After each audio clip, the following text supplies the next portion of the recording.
It is your prisonplanet.tv memberships that fund so much of what we do here on this operation. And then we're more than happy for the TV show after it's aired live, then be leaked out onto the web to tens of millions of people. That's our goal.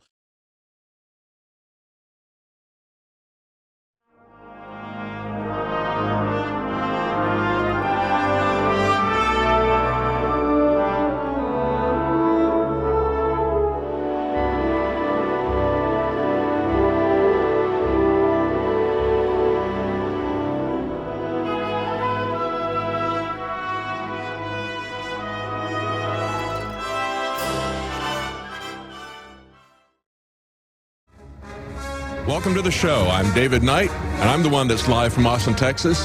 Alex is going to be live from London later on in the show. He's going to be joining us at the bottom of the hour, and we've got special reports there from other staff on there in London live. Lee Ann McAdoo's got a report about some breaking corruption scandals in the UK. Now, this is interesting because this is what Nick Clegg, who is the Deputy Prime Minister of the UK, said. He said, "It remains a place where power is hoarded, decisions are opaque, and the people who take those decisions are not properly held to account."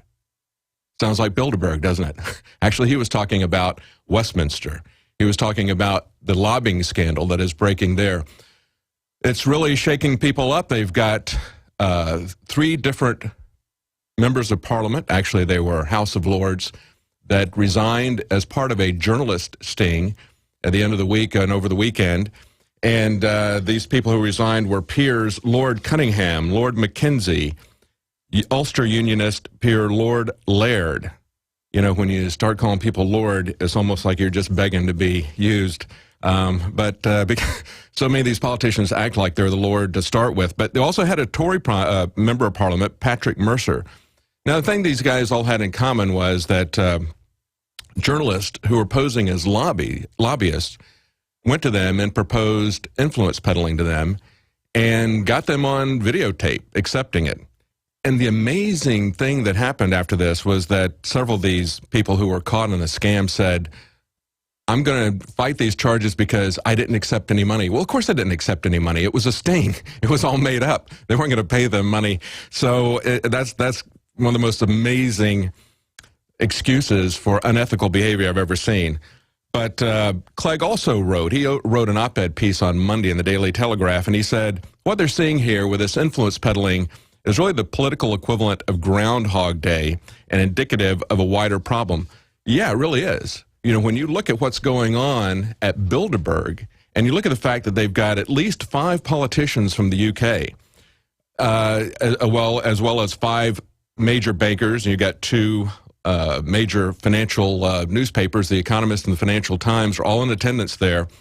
And when you look at how secretive that is, they're talking about registering lobbyists in the UK and having full disclosure. Well, what about Bilderberg?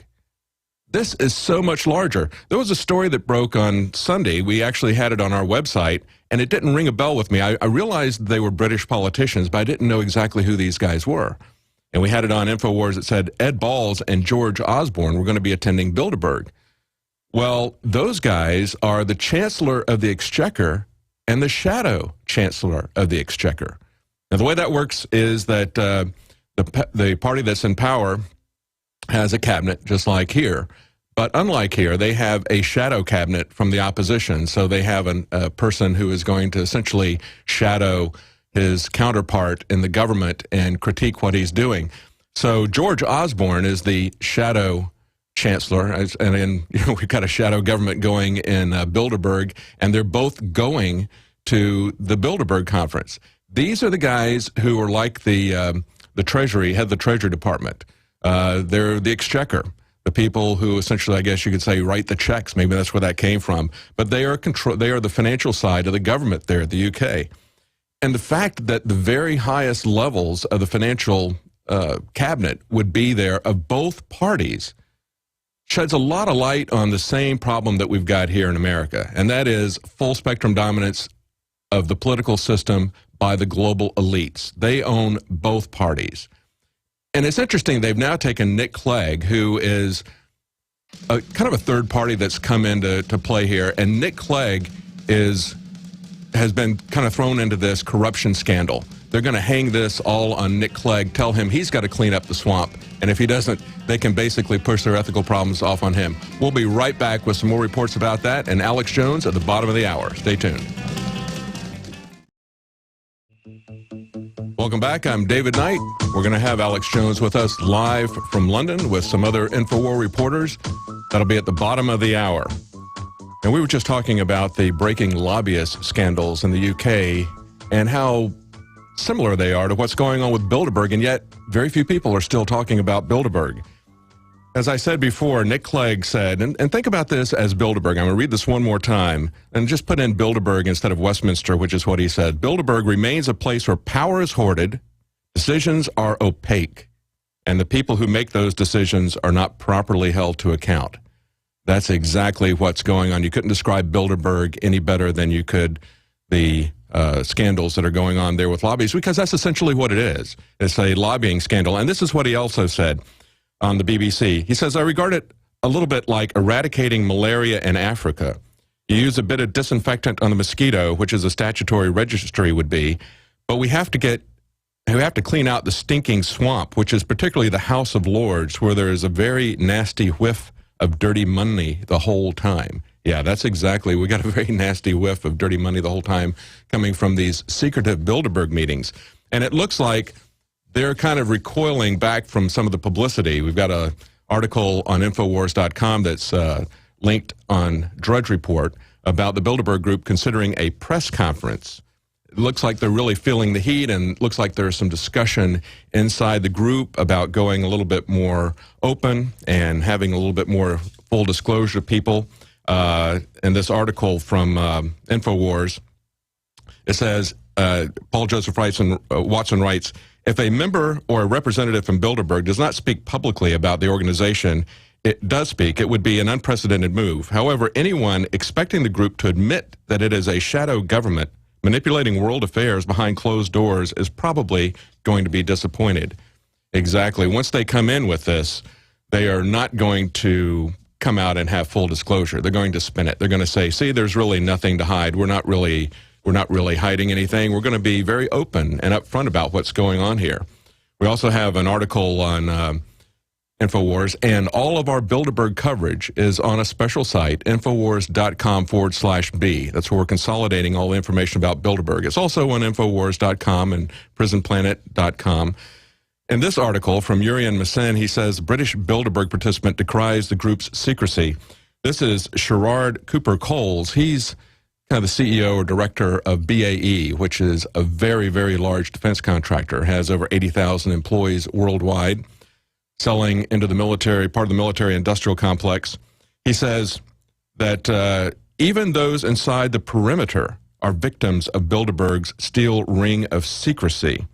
He says, I'm honored to have been asked to go, but it's crazy.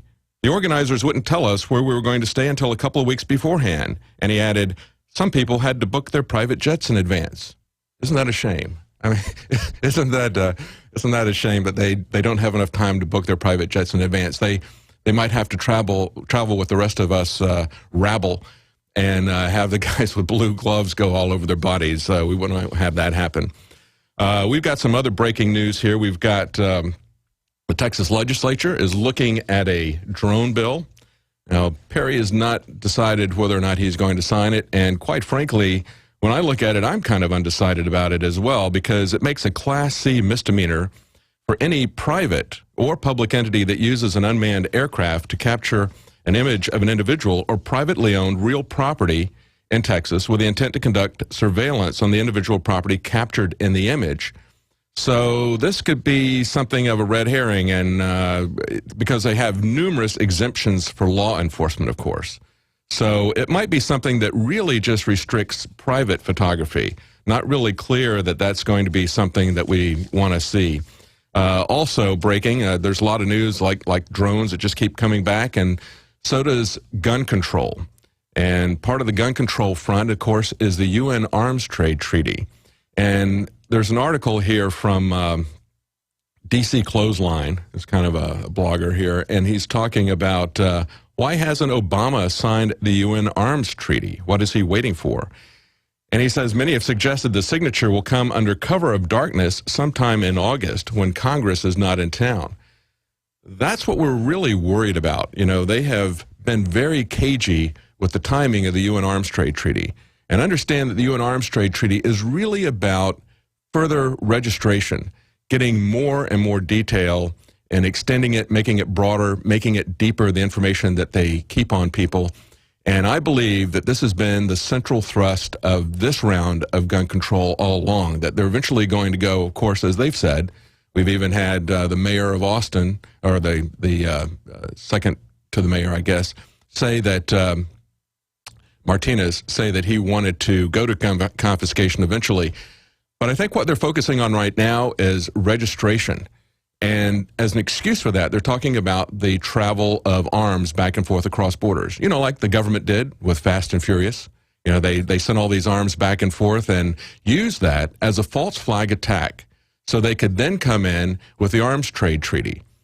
Unfortunately, it kind of blew up in their face. And it wasn't so much that America cared about all the Mexicans that got killed with the arms that the ATF smuggled over into Mexico to make the Second Amendment look bad, but we had an American law enforcement officer killed. And so that changed everything, got the attention of Congress, and their initial UN Arms Trade Treaty was scheduled to happen last July.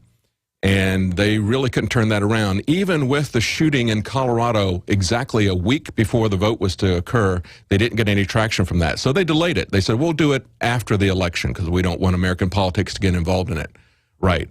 They were going to do something in the lame duck session, except that on the day of the election, as it was apparent that Obama was going to get reelected and they were going to have more Democrat senators, they announced that they were not going to do it in the lame duck session, but they were going to do it in March, which they did. The U.S. and other nations signed on to the UN Arms Trade Treaty. It still has to be signed. It still has to be passed by the Senate. But here's the key. It has to be passed by 2/3 of the Senate, but only if 2/3 of the senators who are present. That's why this is a very dangerous time as they come up to summer recess. They have fewer people in town. We might see them pull something like this. Obama has done this type of thing before, signing the NDAA into effect on New Year's Eve. He likes to do things, pretend that he's not going to do anything, wait for people to stop paying attention, and then do it essentially under cover of darkness or when nobody is looking. So we have to keep a careful eye out on the UN Arms Trade Treaty. That's going to be used as an excuse to track and to register people. And of course, what it really does, now they've played around with the language. Language was stronger at one point, then they weakened the language. But the point is that they are ceding this power to the United Nations. And once they cede that power to the United Nations can then come back with a simple majority of vote and change exactly how this thing works. So that's the point. The main point about the UN Arms Trade Treaty is that it is a ceding of power to the UN that they should not be getting, that violates our Constitution. And of course, there'll be constitutional fights over that if it does get signed in. Well, going back to Bilderberg, there's another interesting article from The Guardian, from Charlie Skelton of The Guardian. And he's been one of the people who's been following and reporting on Bilderberg for several years. He started back in 2009. And he has an interesting report from a meeting, and it's actually kind of comical, his account of it. He talks about how it was kind of a mixture, an odd mix of residents from around the local area worried about the possibility of tire damage to their lawn, and the other half were journalists from around the world worried about the geopolitical implications of a conference at which BAE, Stratfor, and General Petraeus will be discussing, quote, Africa's challenges. And that's interesting right there, the fact that this year, for the first time, they've put out a list of the topics that they're going to be covering. Now, of course, we don't know if those are real because it's a very secretive meeting, and they're going to create links to keep everybody out of there. So they could be talking about whatever they want to, but they've given us a list of topics. When they start talking about Africa's challenges, you kind of have to wonder what kind of challenges they're looking at, especially when you've got Petraeus there. You know, when they talk about the surge, they could have been talking about the Iraq troop surge, or they could have been talking about the surge in production of cocaine that came out of Afghanistan while the U.S. Army was occupying it. It had been dropped from the Taliban in control down to about 10% of the world's supply. But under the U.S. control, it shot back up to 90%. That's the real surge that nobody is talking about. And, of course, Petraeus has a lot of experience, not only as a commanding general, but also as essentially presiding over the largest production of cocaine in the world. So he's uniquely qualified to be there. And if you saw Luke Rudkowski's video of the award given to Henry Kissinger, the Intrepid Award given to him by General Petraeus, forget this, you won't believe this, defending freedom and democracy. Henry Kissinger, defending freedom and democracy. And Petraeus was just gushing up to him, actually kissing up to him, and actually physically did kiss him on the cheeks. You know, Petraeus really needs to pay more attention to who he's kissing. But now the two of them are at Bilderberg, and they're talking about what's going to happen there. And it's getting out to a lot of other media. We've even got a video here from the International Business Times, where we've got a correspondent who is, I don't know if I'm pronouncing his name correctly, Andrew Kakabadze, perhaps. I don't know if I'm pronouncing his name correctly, but let's play a little bit of that video. In one sense, all it is a conference of invitation-only people attending. In another sense, it's probably one of the most influential bodies in the world. Established in 1954, European and American interests. The people who are involved in conspiracy theory thinking think it was there to generate wealth. It wasn't. It was there to prevent war. After the Second World War, fundamentally, the elite... Yeah, pause it right there. Pause it right there. US. Now, it wasn't about naked financial interest. It was there for peace, right? That's why you've got all of these military-industrial complex people there. Have we had peace? We've had 60 years of constant war. But in that 60 years, they have established a European Union and the euro, which is what they were really after. We'll be right back. Stay tuned. Welcome back to the Alex Jones Show. I'm David Knight, filling in for Alex. Alex will be joining us at the bottom of the hour. He's going to be giving us live reports from London. They're covering Bilderberg. Now, there was a meeting yesterday that was covered by Charlie Skelton with The Guardian, and he was talking about the odd mix of people with local concerns and international journalists who are looking at a much larger picture. One of the things that came out of that Alex has talked about as well from his sources was that they've been planning this for 18 months. 18 months. But of course, we hear even from some other Bilderberg attendees that they didn't know until the very last minute. It was called, and get this, Operation Discuss. That's D-I-S-C-U-S-S. Although we would think it was Operation Disgust, as in disgusting. They've been running that for 18 months. And of course, they have to be very, very secretive about this because of terrorism. Terrorism. Was terrorism an issue for the last 60 years? It's now the excuse for everything the government does. Of course, the government needs to keep all information hidden from us. There can be no transparency in government. We have to come after whistleblowers with an iron fist. Why? Because of terrorism. We have to put our hands down your pants at the airport because why? Terrorism.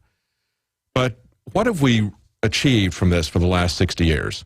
We had, just before the break, we had Andrew Kakabadze talking about the fact that they were secretive because they were doing this for our own good. They were coming together to get world peace. And yet, for the last 60 years, we've had nothing but continuous warfare. Warfare that benefits the military-industrial complex, the bankers, and the politicians who are primarily the attendees at these Bilderberg meetings. Doesn't really work out too good for us there. Have you got a little bit more of that, Andrew Kakabadze? Could you pull that up from where we were listening to it? Because he had a few more things to talk about there that I thought were very interesting. But we're going to have Alex in just a few minutes from London. Meanwhile, in Europe and around the world, people are rejecting Monsanto's GMO products. And there's concern because we just had this Supreme Court decision last week, or perhaps 2 weeks ago, where it was unanimous in the Supreme Court that Monsanto could patent their genes and could enforce this on other farmers, even if it came into their field and cross-contaminated their own seeds that were non-GMO. Monsanto could come after them as if they had planted and infringed on their copyrighted genes.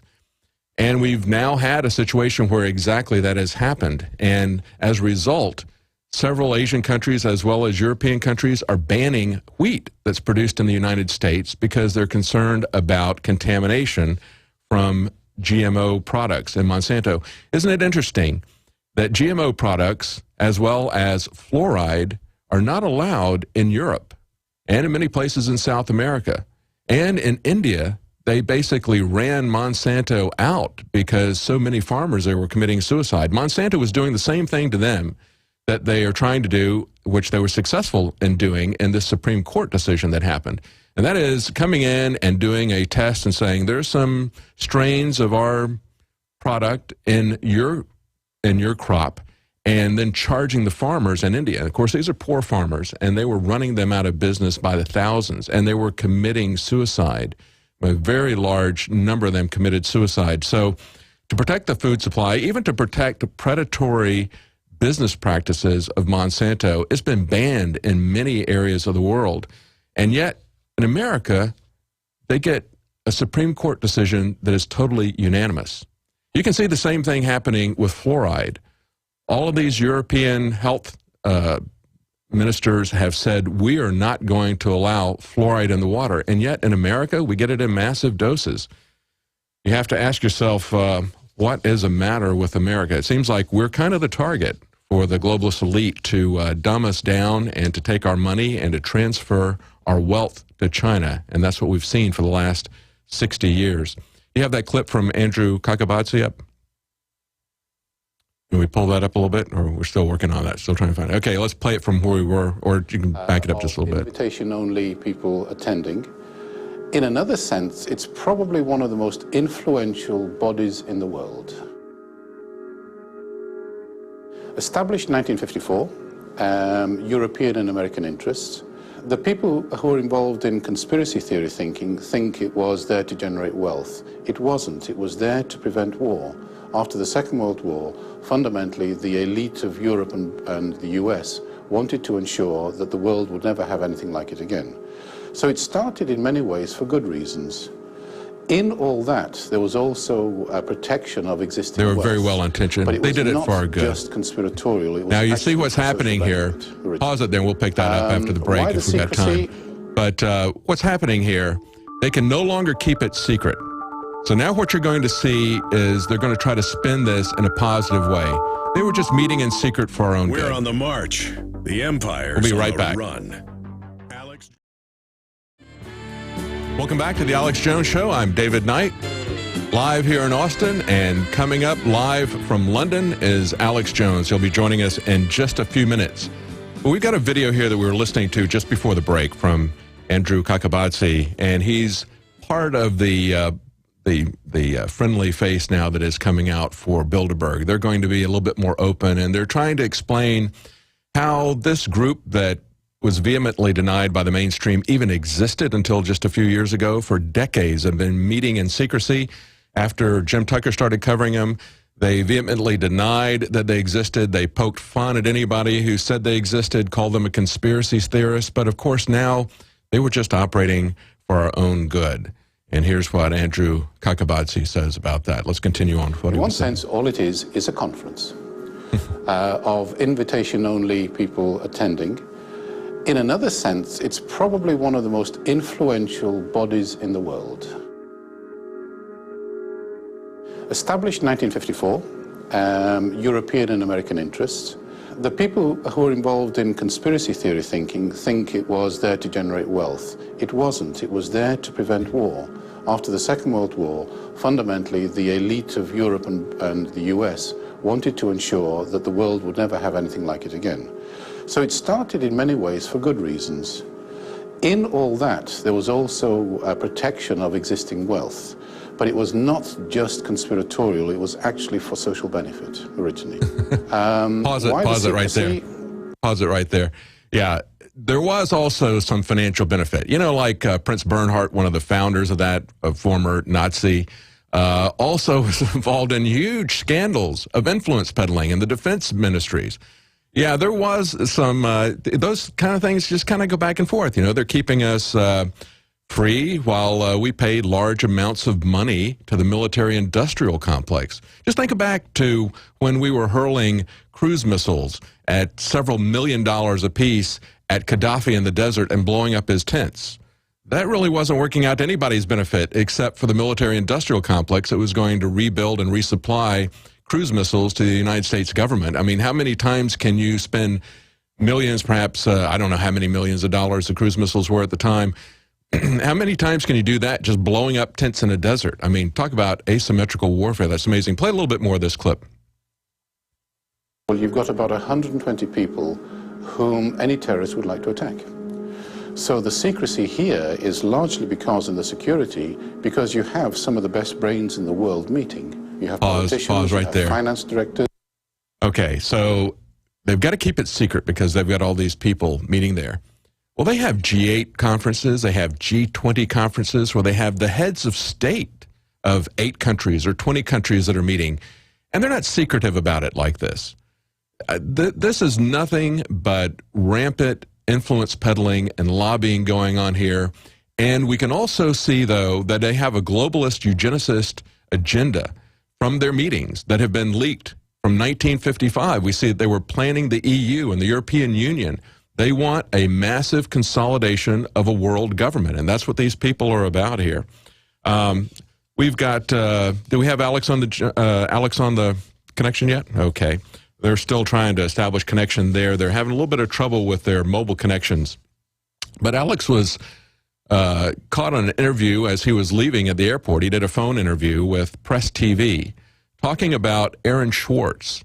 And this is really interesting right now because we've got a lot breaking with whistleblowers. A lot of people are seeing crime and corruption.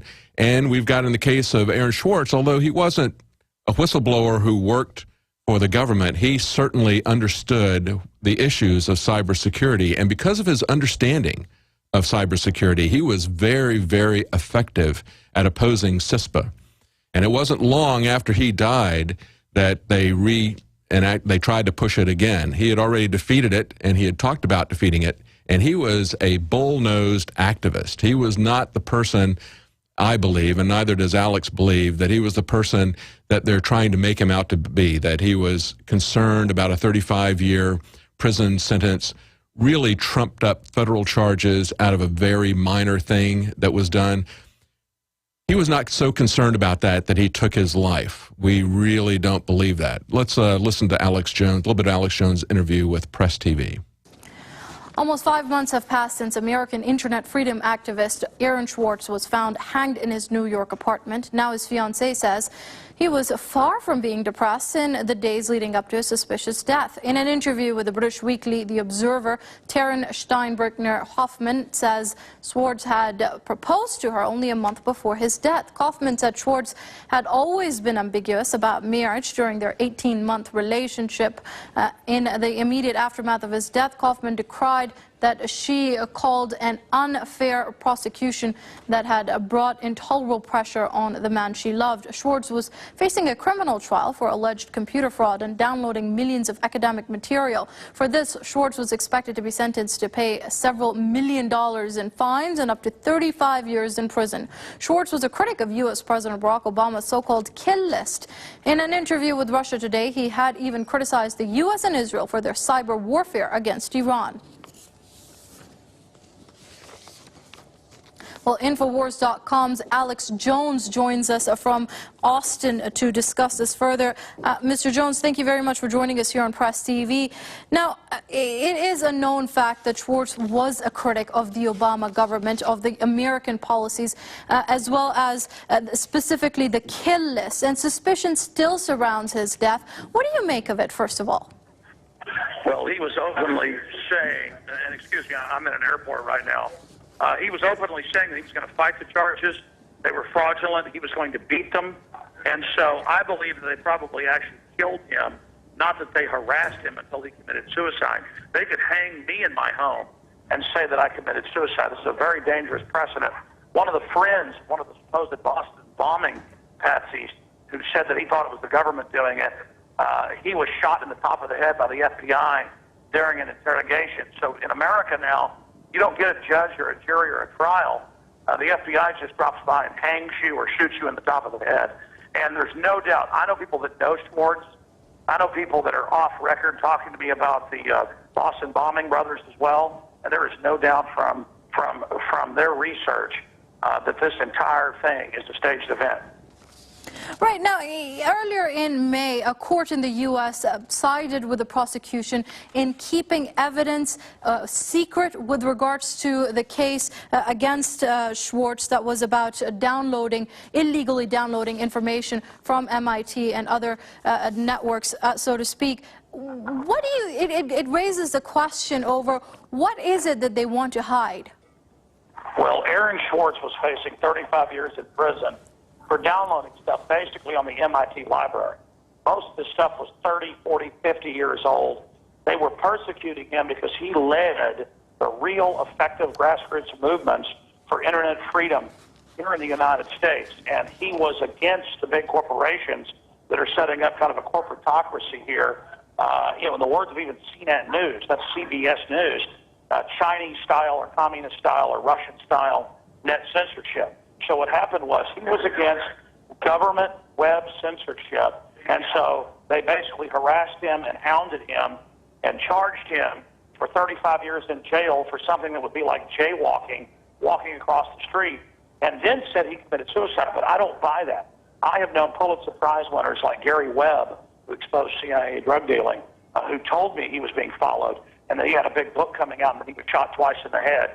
So it's beyond them harassing him, in my view, in my research, until he committed suicide. I believe that clandestine forces, maybe even been corporate forces, that want this $100 billion a year cybersecurity spy grid, killed Aaron Schwartz.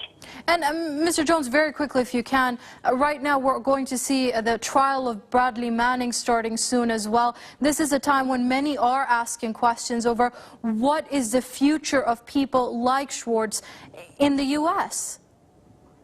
Well, their future is death, unless we all stand together. I mean, we have mainline reporters that do interviews with people from the State Department on just issues like North Korea. It's not even secret information, and they're being arrested. The State Department people, the journalists. So this is a persecution against real media and against the conscience of America. America is full of moral, good people, but we've been very, very naive about how corrupt the globalists are.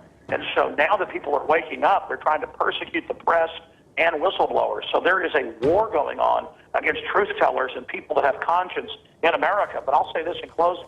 I believe the persecution of whistleblowers, I believe the persecution of whistleblowers, the persecution of government people, the persecution of media has now backfired. And people have got past their fear. You're going to see a lot more whistleblowers.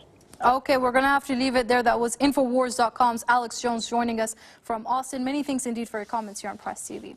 That's a great report. Alex is always on point there. Even when he's traveling, he's doing interviews from the airport.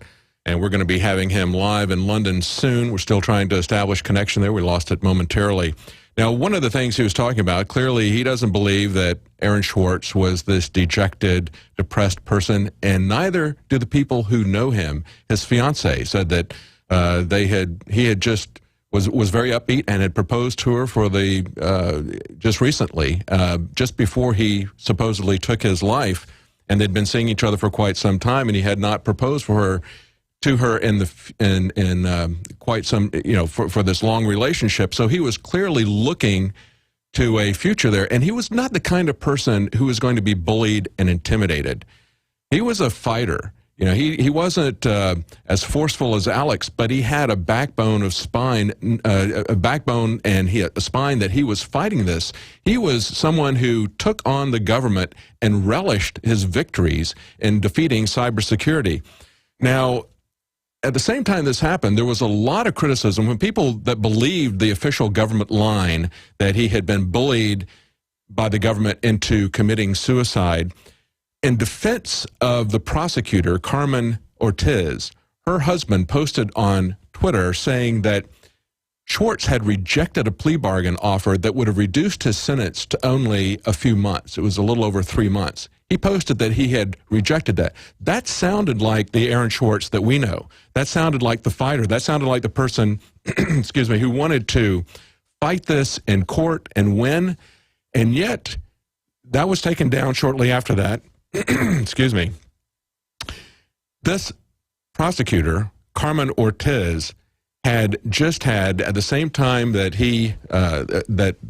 Schwartz had committed suicide, just a week prior to that, she had come under withering public criticism for going after a small owner of a hotel.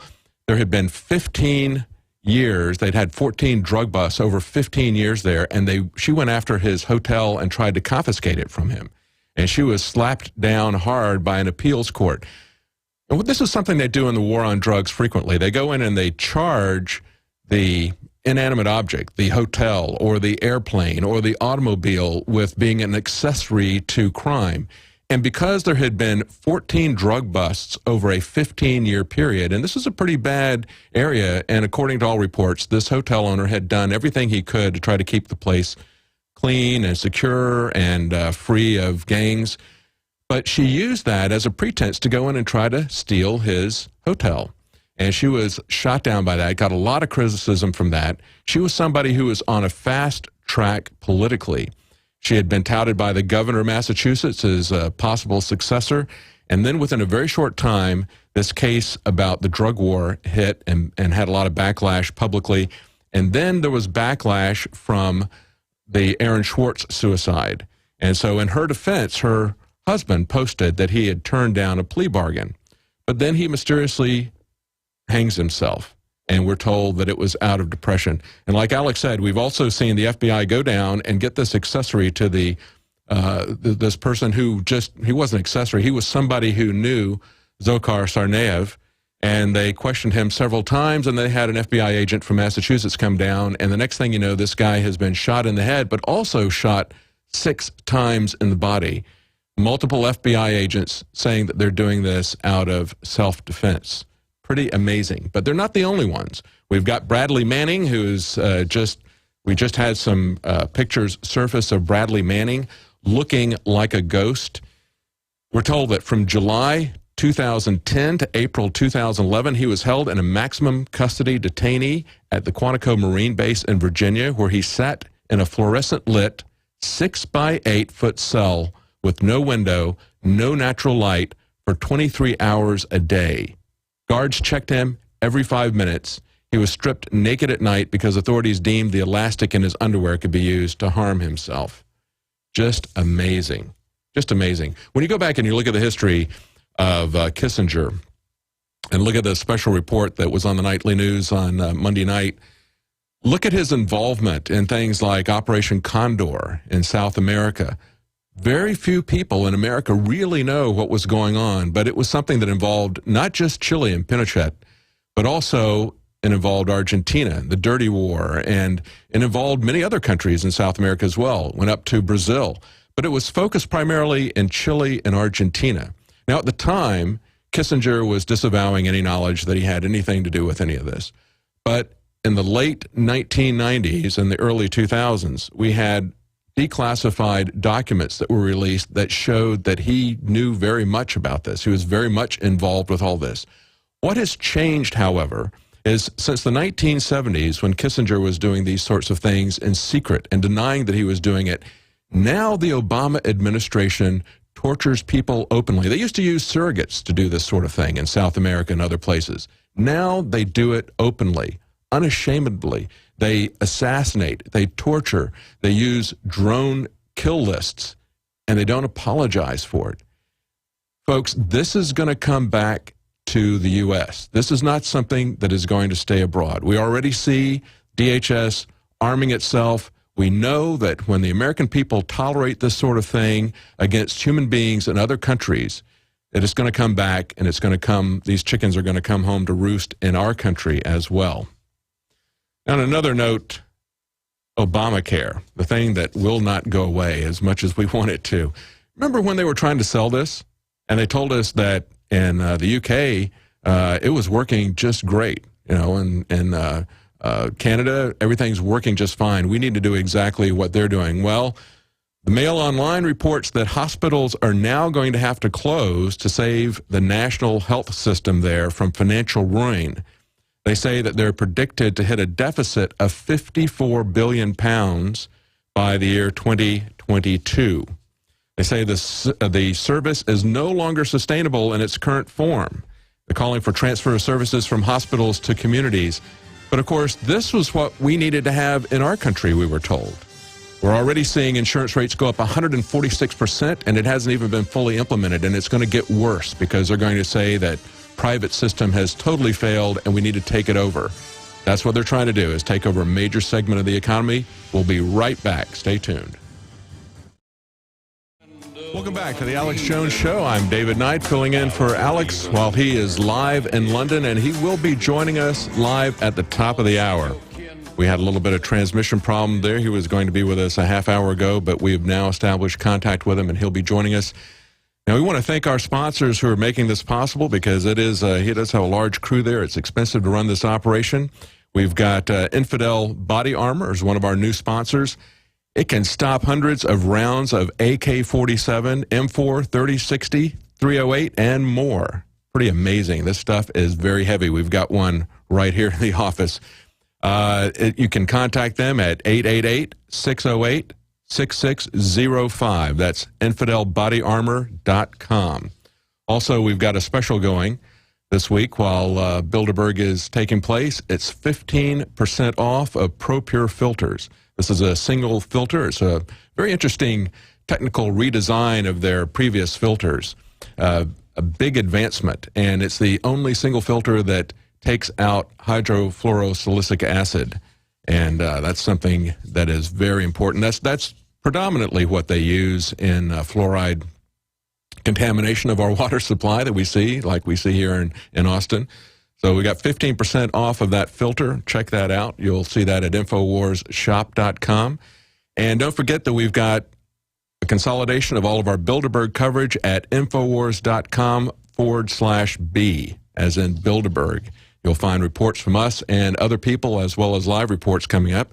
And we're going to have several live reports coming up there. Lee Ann McAdoo is there with Alex Jones, as well as Paul Joseph Watson and Steve Watson. And Richard Reeves is there assisting. They've got some interesting stuff coming up, and Alex is going to tell us what they've found out today. Now, in other news, we've got an interesting thing. You know, part of the agenda of Bilderberg is eugenics. And we've seen that it's not just Bilderberg. They're not the only organization. When Andrew Kakabadze was talking about it, he said, well, you know, there's a lot of different organizations. We've got the Trilateral Commission, we've got the Council on Foreign Relations. Yeah, and they have a tremendous amount of influence. But then we also have other meetings, just like the one that took place just a couple of weeks ago in Kiowa, South Carolina. Bill Gates held a conference there, which is kind of focused on quote-unquote health issues. And we know that Bill Gates, coming as he does from a couple of parents who are very connected in Planned Parenthood, he has been coming up with one thing after the other that make us suspicious. Things like vaccinating people by releasing mosquitoes. He's absolutely obsessed with vaccinating everybody on the planet. And places where he's gone in and vaccinated large portions of the population that hadn't been vaccinated before, we see the kind of consequences that you expect from vaccination. But certainly there are other organizations besides Bilderberg. As we shine the light on Bilderberg and they're starting to talk about maybe they're going to have press conferences, maybe they're going to talk to people, maybe they're going to release their agenda, they're concerned about being portrayed as a shadowy group. So they may go a little bit more public. They may disband it completely. They may meet in other areas, as we saw with Bill Gates buying out, as they did at Bilderberg, buying out an entire luxury hotel for the elites to stay there and making sure that nobody else came in, using the security that taxpayers pay for as well as their own private security. But as part of this eugenics agenda here, large part of that is hard population control. Of course, China's got its one-child policy, and we've seen the disastrous consequences of that there. Now Myanmar is doing the same thing in their country. They're putting on a two-child policy, which, as Urian Masin has talked about, Europe has talked about doing the same thing. And it's pretty amazing. They treat children who are born there as if they did not exist. We're going to have more information about that, and we'll be talking to Alex right after the top of the hour. Stay tuned. Welcome back. I'm David Knight, standing in for Alex Jones. He is live in London, and he's going to be joining us in just a moment. Just before the break, I was talking about Myanmar imposing a population control. Now, they are singling out, this is a little bit different from the China one-child policy. In Myanmar, they are imposing this strictly on a Muslim minority. But it's not just that. Listen to what the policy is. It says these children of this Muslim minority that are born out of wedlock or in a family that already has 2 children will not receive any status whatsoever from the government. Now, what does that mean? That means they won't get any education. That could be a blessing in disguise. But they won't get any other government services. They're unable to receive travel permission, so they won't be able to get out. And they are later not permitted to marry or to acquire property. They are subject to arbitrary arrest and detention. This is the sort of thing that we all are concerned about seeing when, earlier this week, we had Motorola's mobile division talking about what a terrible imposition it is to have to remember all of your passwords. So we're just going to make that easy for you. If you want to deal with the internet, you're going to have to wear this patch, or you're going to have to swallow this pill. And if you don't opt into things like this, this is the sort of thing, exactly what they're doing in this Muslim minority here, the fact that they cannot travel, they cannot marry, they are subject to arbitrary arrest and detention at any time. Why? Because they were the 3rd child, because they offended this authoritarian government, and Myanmar is a very, very authoritarian government. But this is exactly the sort of thing that we're concerned about happening in this country as our government makes it more and more difficult to do anything without being registered or identified by them. Remember that a huge part of the immigration bill that is up for consideration is biometric identification. Now, of course, they take our fingerprints, they have pictures of us, they have facial recognition. They are taking this to an all-new level. And what is different about this is that in the name of saving us from illegal immigrants, they're going to make this biometric identification a prerequisite to getting a job. You see where this is leading? You got to have their ID before you can get a job. You have to have their approval before you'll be able to get onto the internet. Does this sound like the book of Revelations or what? We're getting very close to something like that, aren't we? Do we have Alex on the line there, guys? Ready to come in, or? Okay. We're going to have him in just a second. They're still having a little bit of issues with him. Now, one of the other things that's just come up is the top national security post. We've just had a resignation there. And it looks like Tom Donilon, who was the national security advisor, is resigning. And he's going to be replaced by, guess who? Susan Rice. Yeah, this is the person who was essentially touting the story that the Benghazi attack was a reaction to that, I wouldn't even call it a C-rate movie. I don't know. It's the most ridiculous, poorly produced movie I've ever seen. I can't believe that it would cause anybody to riot in the streets if you look at that, unless they want their money back from their ticket.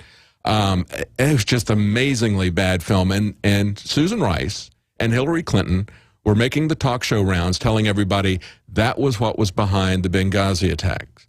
Now, we know from other sources have told us that essentially there was internecine fighting going on within the CIA, that this was an area that was arming certain elements of our terrorist co-sponsors that are there. The same people that we're supposedly being protected from were also being armed by the United States government. And we've been told that that's what was really behind that, and certainly not a film. But this lady who touted that story is now up for National Security Advisor. We'll be right back with Alex Jones, live from London. Stay tuned. Ladies and gentlemen, we are broadcasting worldwide from north of London, England, here in Watford. I'm coming to you from our impromptu hotel room, which turned into kind of our press command center, with at least 5 of our reporters here writing stories for Infowars.com. Let me just tell the syndicated radio audience and everyone else what's coming up now that we're into the second hour. David Knight did the first hour. He'll be riding shotgun with me in the second and third hour. And then Jakari Jackson's coming in a 4th hour of overdrive, and maybe out beyond that, because it had been my intention today to drive in this morning to London and to go show the changing of the guard at Buckingham Palace, complete, you know, just parasitic corruption being worshipped. I was going to also go show the city of London within London, the financial district that is the dominant center of the world of real globalist, Rothschild, Rockefeller-type corruption. And then I was going to go to a couple other places, but then BBC Newsnight, the biggest program in the UK, but one of the biggest news programs worldwide. I mean, it's on you know, mainstream television in the US. It's probably one of the biggest news programs in the world, if not the biggest. They wanted to interview me. So I'd already gotten to London, and I was getting ready to do some live feeds there, and then come back and cover the beginnings of the Bilderberg meeting tonight that really kicks off tomorrow, when they called and said, please come back, we want to do an in-depth interview with you. And boy, was that a circus. So I'm going to tell you that story. And then I'm going to get into unprecedented media coverage. And they're trying to be snot-nosed about it in U.S. and British and European papers about, okay, Bilderberg exists, but big deal. People that want to cover royalty and heads of corporations and banks meeting in secret to rob you, you know, it's no big deal. So there's a big lobbying scandal in England right now. So what if people are having to resign in the government over stuff like this? So what if Bilderberg attendees have been indicted before? 4 things they did at Bilderberg concerning ripping off taxpayers and inside deals. You have corporate chiefs meeting with regulators in secret. I mean, this is totally illegal. They've tried to spin that. So we're going to be looking at how they're responding as well today, and cover the unprecedented press coverage that is going on right now. But then, in about an hour, I'm going to leave here again, jump on the train, go back into London, and I plan to broadcast live from Big Ben and Parliament. And so in the 4th hour of overdrive, I will be broadcasting from right outside Big Ben. And there's so much free speech in London, the police will probably try to stop me with an iPhone talking into it, because believe me, they're watching everything we're doing. You can't let slaves get the idea that they could use a phone to go broadcast from the streets of London. But regardless, we're going to do it. That's about 2 hours away. Some stations carry the 4th hour, some don't. But you'll be able to find the free audio and video streams at Infowars.com/show, which is the permanent link, or Infowars.com/Bilderberg for all of the coverage. And my biggest problem getting on air during something like this is that I've got hundreds of points I want to make. I mean, I have got so much breaking news. Kurt Nemo's got an article, Financial Scandal Draws Heat on Bilderberg secrecy, dealing with indictments and resignations in the government for illegal lobbying and secret meetings, while the ultimate secret meeting that they said didn't exist is going on right now. I met with the highest level government official, government servant, he wants to be called that, who is over Bilderberg, liaisoning with the government. And I'll just leave it at that. I basically met with the intelligence services of England. I mean, we'll just leave it at that. And they said Bilderberg is considering doing a press conference Friday or Saturday. They're having an internal debate, and they want this to happen. And Paul Watson put an article out on this morning that is just huge news. And everything was clicking, because I talked to 2 different high-level senatorial aides who said, listen, there are people in the Bilderberg group, we know who they are, they're Peter Thiel and people like that, who want to go public with Bilderberg and that want to, quote, have a free market and know that the New World Order is not going to succeed. And basically it's the new revolution in Bilderberg, all these young people coming in who aren't like Nazi princes from the Netherlands and folks. Whether they're good or bad, they're playing the part of good cop right now. We don't know if they're good or bad. But I was already told by 2, well, a senatorial aide and then somebody else in the Senate. I'm just going to leave it at that. It wasn't technically right, 2 senatorial aides, but I'm trying to. The point is, Senate sources. It's so hard keeping track of all these sources and trying to not blow their cover. That they had met with members of the Bilderberg group, or people that were members, saying, look, we may just go public on this whole deal and the whole global governance program. And then I'm meeting with the head guy or gal, I'm not going to say who, I'm meeting, well, it was a guy and a gal, but the individual in the government, in the British government, who's giving, well, better not say that. The point is I meet with a high-level individual liaisoning and all this, and they confirm what I was told by 2 Senate connections months ago. And I happened to be at a party that had some of the biggest people in media at it. And they've got their finger on the pulse. They know how popular liberty is right now. They're kind of realizing if you can't beat us, join us. But I was invited to a private party a few months ago in Austin, Texas, where some of the biggest people, I don't mean on air, I mean people that run media empires. There's like 6 big media empires. One of these people is at the top of that. And they said to me, they said, look, Peter Thiel is a great guy, and he likes your show, and he doesn't like what's going on with the New World Order, and he doesn't like the fact that you're saying everybody at Bilderberg's bad. He says he's in there trying to get him to go transparent. And I'm like, yeah, right. And I was told about somebody else. I'm not going to say their name. And then I'm hearing it from 2 senators, people that work for him. and then I'm sitting there with British intelligence telling me this. So let me tell you, Paul Watson, last night we're sitting around during this meeting that's off record, and I said, go write that. And he goes, I'm too tired. It's 11 o'clock at night, you know, after we got done meeting. We met them at like 9, and then we had dinner, and it was like 11. And he said, I'll do it in the morning. And then he writes this article. That's Paul's only problem. What we're doing is sensational. So my reporters tend to water down what we're doing because it's so incredible the success we're having, we can't believe it. So he wrote this article. In fact, let me find the headline. My internet is just atrocious here in the kind of countryside of northwest of London. I can't even pull up the article that I had earlier. It's like dead from earlier today. I'm trying to find the exact headline. Can you guys put it up?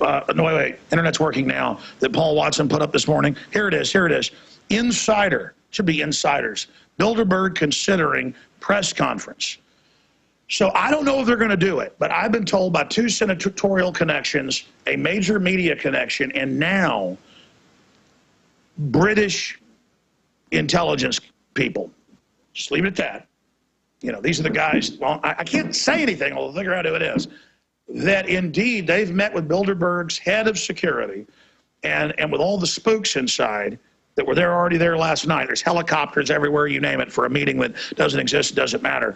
And that they are feeling the heat.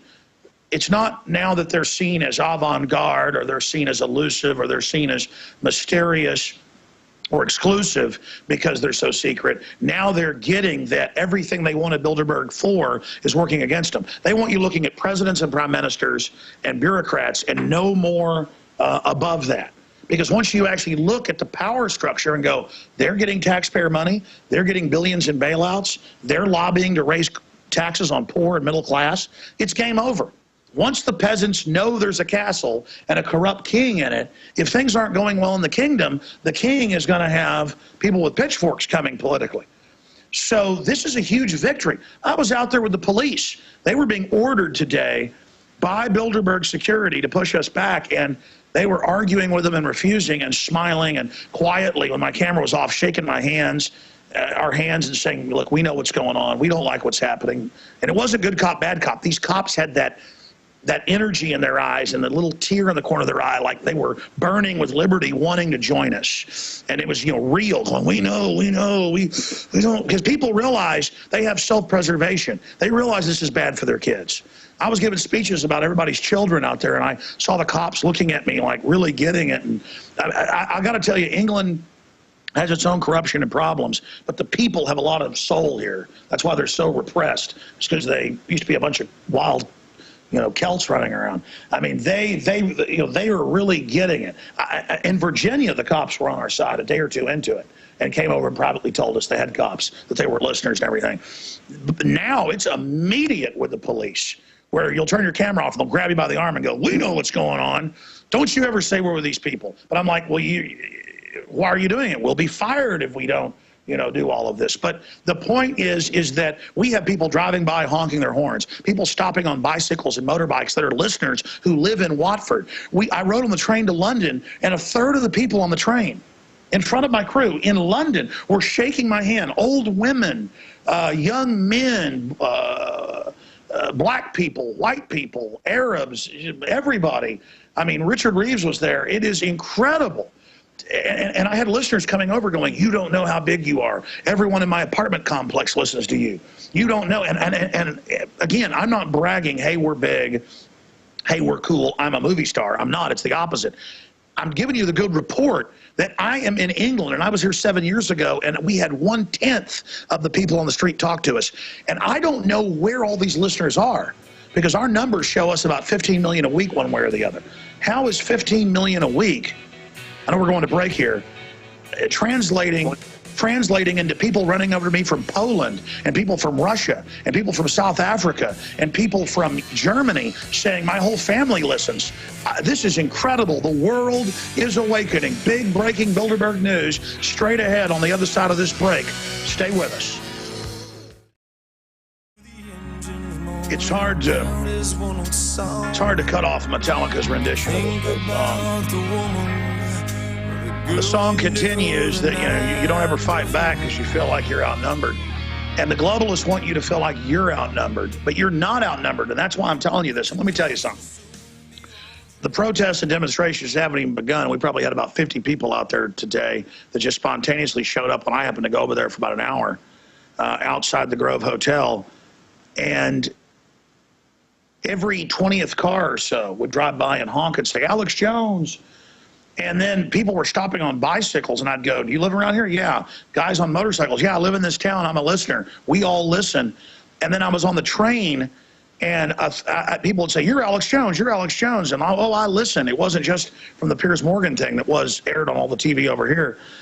And again, that's a good message. People know about the New World Order. If some, you know, egg-headed, you know, guy like me can have all these listeners and viewers, quite frankly, I don't know how it's so massive.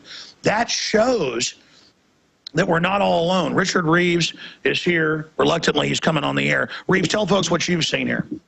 All right, folks, absolutely. Everywhere Alex goes, he's more and more recognized. And I'll tell you why, Alex. The reason is because you know how to articulate and explain and reveal the New World Order to the public. That is the key. Even the police, you're able to deprogram, and even as heavily as they're programmed, Alex has the message to break through. So that's it. I've been running around with Alex doing these different remotes since I think around 2007. And I remember one night in Manhattan that we were there during a 9/11 event, and a guy just out of the blue that didn't even know that Alex was in town for events happened to run it and see Alex and hear Alex and say, hello, I recognize you, I've seen your videos. And now more and more as time goes by, that exact same thing happens. They hear Alex's voice first. They can hear him talking. They can hear him talking about, you know, that the groom of the stool needs to return to work with the Queen. And all of a sudden they say, Alex Jones, I recognize that voice. I hear you. I've seen your videos. What a pleasure and honor to meet you. Tell folks what happened today on the train. Well, on the train, it was just over in London at that restaurant. Absolutely. Everywhere we go, there's people that recognize the New World Order, know about the New World Order. Yeah, but it was like a third of the people on the train. Absolutely. Absolutely. About a third of the people.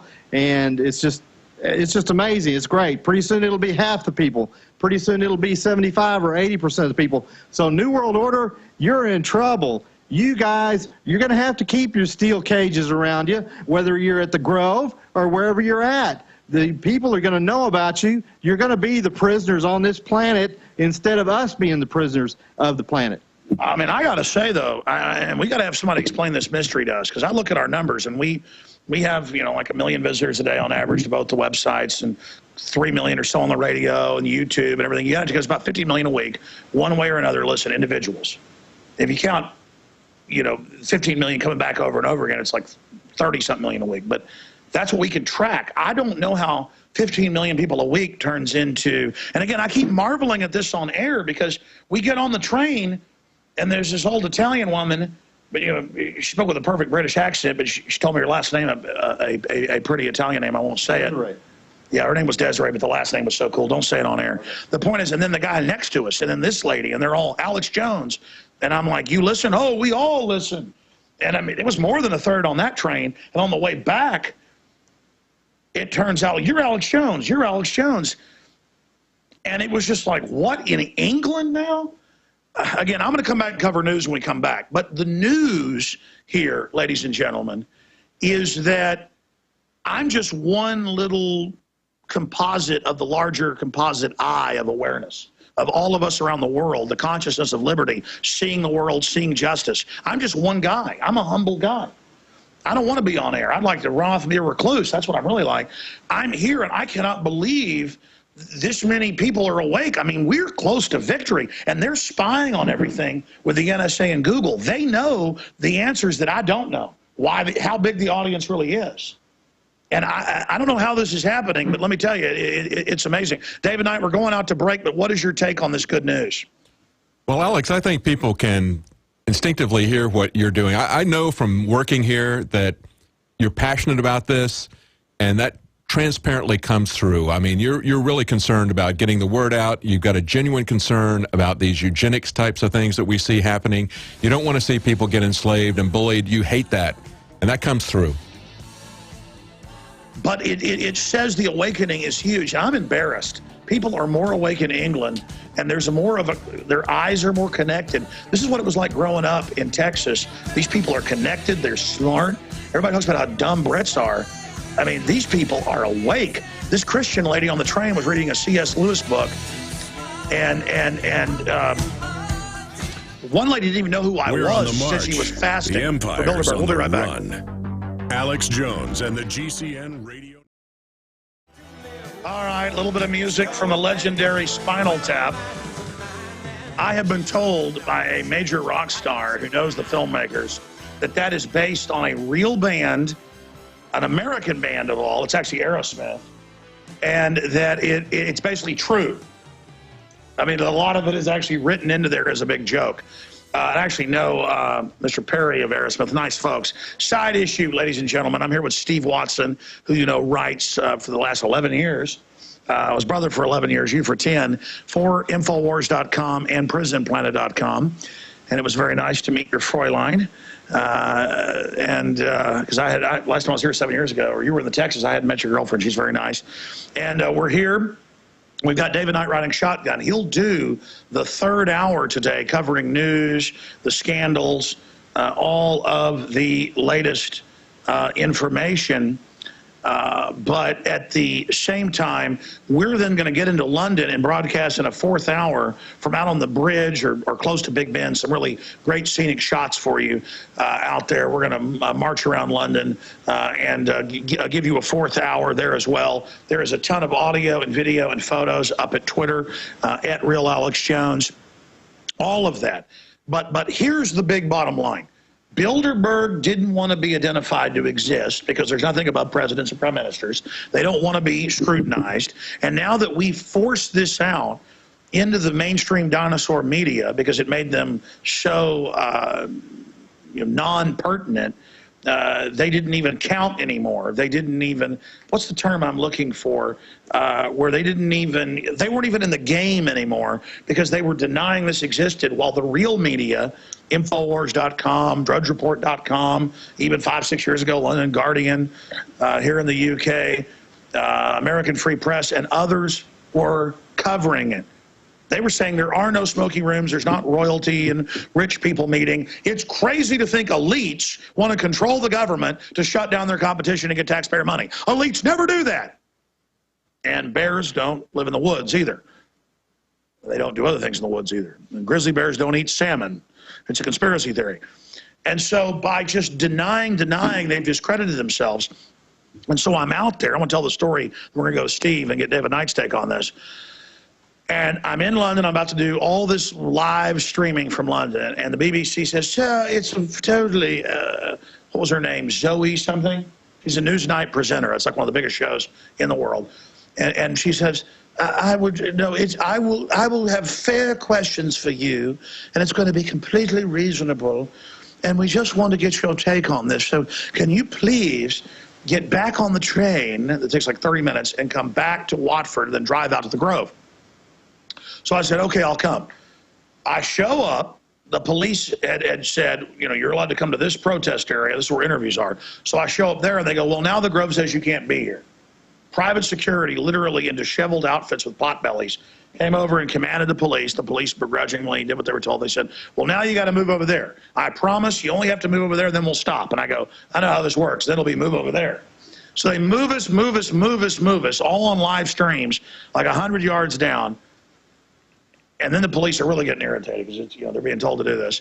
And the BBC lady starts going, so you imagine they're having a meeting. And you were there, you can talk about it in a minute. And I'm like, well, no, you know this meeting's real. You're a conspiracy theorist. And I went, well, at least we now have them admitting this meeting's happening. Who says there's a meeting? Why do you think there's one? And I go, well, look, there's the police. There's helicopters above. This is where the globalists are meeting. They are meeting. And why are you being conspiracy theorists believing that? And I went, what, you're trying to make me mad? And I went, so I laughed at her. And at the end of the interview, she goes, yes, I was trying to bait you. Well, you were a witness. Or the exact word was, what did she say? What was the exact word, Steve Watson of PrisonPlanet.com? I can't remember what the exact word was, but she was there. She admitted that it was Get up on the mic. She admitted it was her role to basically make Alex shout and rave so that they could use a soundbite on Newsnight this evening. And again, we have the video clip. It's going to pop in my mind in a minute. Paul's upstairs right above us, the room above us, trying to upload it to YouTube. So maybe if that gets up on his channel or my channel, not sure which one he's uploading all these clips to, we can play that in the next hour because that's really important. She says something like, I was trying to antagonize you. I would make you angry. Oh yeah, she's, I'm trying to make you angry. She didn't really succeed. She basically just wanted Alex to repeat his Piers Morgan rant, which... Maybe I should have done that because it would have backfired. People are angry. Well, a lot of people... See, I wasn't thinking in a manipulative way. I was trying to go, no. There's a lobbying scandal. They're in their meeting secret. They've been indicted before for criminal lobbying. Lockheed Martin in the 77. We're just trying to cover this. Why are taxpayers paying for it? But why are you imagining the meeting? It doesn't exist, Alex. And she's like, I'm just trying to make you angry. I was just baiting you.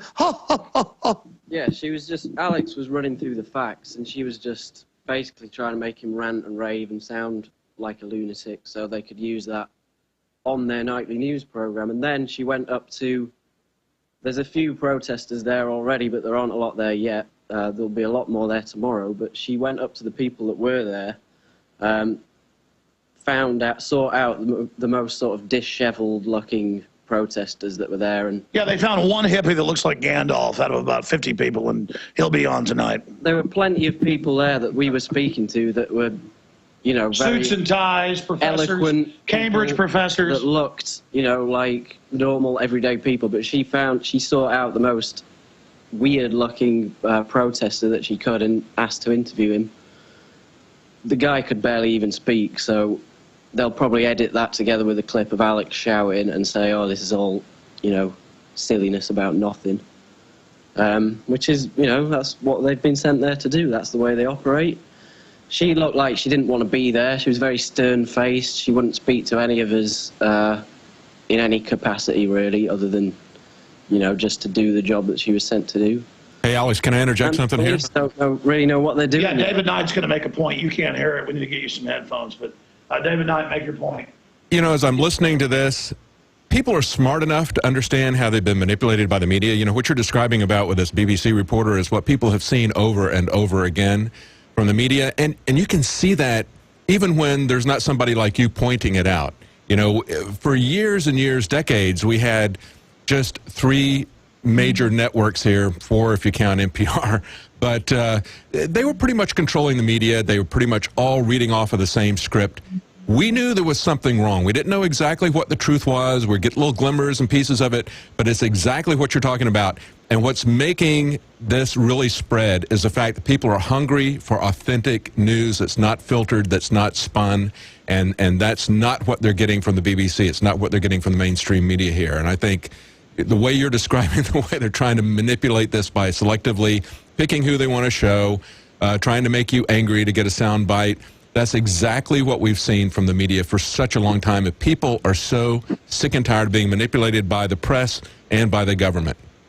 No, exactly. It's not that Infowars.com is even that good. We're just regular folks sick of this crap, trying to build a media operation. It's that they're playing the same old tricks over and over again. You can't hear him, but David Knight's bringing up the point of people have seen these tricks in the media anymore. That's why they're losing their entire audience. And then it's kind of sad that we're the best there is. We're not superstars in the Infowars because we're that great. It's because everybody else is sitting there with their thumbs up their you-know-whats. Steve Watson, your take on that? Well, yeah, I mean, no one is gonna seriously get any information out of this BBC report. They're gonna get the information from the reports that we're uploading, and that there are some other activists there that are, there's a lot of them uploading videos constantly and streaming, live streaming. That's where people are going to get their information from about Bilderberg. There are no other mainstream media there at the moment. So, where are they? There's a massive, giant steel fence that's been put up around... At taxpayer expense. Yeah, around the entire perimeter. There are hundreds of police there, and yet they're telling us that there's nothing going on, it doesn't exist. So she said that over and over again. Yeah, because she wanted a soundbite. There's no meeting. Why do you think there's a meeting? Well, because there's a huge security operation. Helicopters and police. Yeah, police helicopters buzzing overhead. The police started. Well, they play this mind game. It's like people are sick of playing it. Yeah, people see right through it, and the police don't know what they're doing yet. I spoke to a police officer. I was being nice to him. I asked him if he was there all weekend. He said he was. And I said, so what, are you going to be, like, at the front here, at the gates all weekend? And he said, I don't know. I haven't been given any orders yet. And he kept going, can you move back, please? And I was going, where do you want me to move to? He's like, I don't know. Just move. So they don't know what they're doing yet, because they're taking their orders from the private security people. You'd have a private security car pull up, and I'm not knocking people with a potbelly. I got one, but like some 20-year-old potbelly would get out and go with his shirt hanging out and go, move them, move them. And we're like on this public sidewalk. People are walking their dogs, and the cops are saying, you can't walk your dog. And it's just like... Yeah, there was a couple... When we pulled up to the front gate, there was a couple of private security guys there who looked about... They were probably about 19 or something like that, and they really panicked when they saw you, because they knew who you were. They'd clearly been told to watch out for this guy arriving. They were straight on the radio. It was like, oh my God, he's here, he's here. What are we going to do?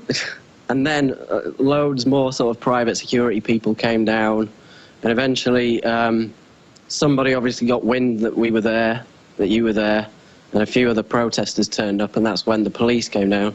And when the police were marching up the hill, because there's like a hill going down to a valley and then up to the hill with a hotel, the police were marching up like they had to face Godzilla or something. And then once they figured out it was just people going, hey, bankers are meeting, they're going to... It's just so ridiculous that they've spun all this. Well, Steve, great job. Go get Paul and the rest of the crew ready so we can get the train into London for a 4th hour of overdrive. Because I'm going to finish up with some news, but great job. Anything else you'd like to add? No, just that people should come along to the meeting, and we can, if we get a lot of numbers there, then we can, get some information out there and make this, a big thing. Because at the moment, we're just, there's not a lot of people there at the moment, so we just need to get everyone. Well, sure, it doesn't even kick off till tomorrow. It'll be big tomorrow, probably 500, 1,000 Friday, 3,000-4,000 Saturday, I'm guessing. And then Sunday will taper off. This is huge. This is going to be, I mean, the fact that they're admitting it exists, now we can have a debate about it. I mean, this is the end. I mean, this is the beginning of the end. Yep. Thank you, Steve Watson. Thank you. See you soon. All right, there is Steve Watson. I'm not making jokes or anything. That's always positive. But Steve, great job. By the way, I brought you a cup of English breakfast. He brought me a cup of English breakfast tea. That's very important. That's a religious sacrament around here. You get energized like Stonehenge from this. David Knight is with us. But folks, we don't tend to hype things up as our problem. I have talked to people in the Senate, and then I was at dinner with this big media executive, the head of a major media company, that I was invited to another party, and then these people were there. It turned out I was invited because they were there, and they wanted to talk to me. And it wasn't the old co-op me, hey, shut up, we'll give you a job. It was, hey, we talked to these Bilderberg attendees, and they're sick of it all too, and they're thinking about going public.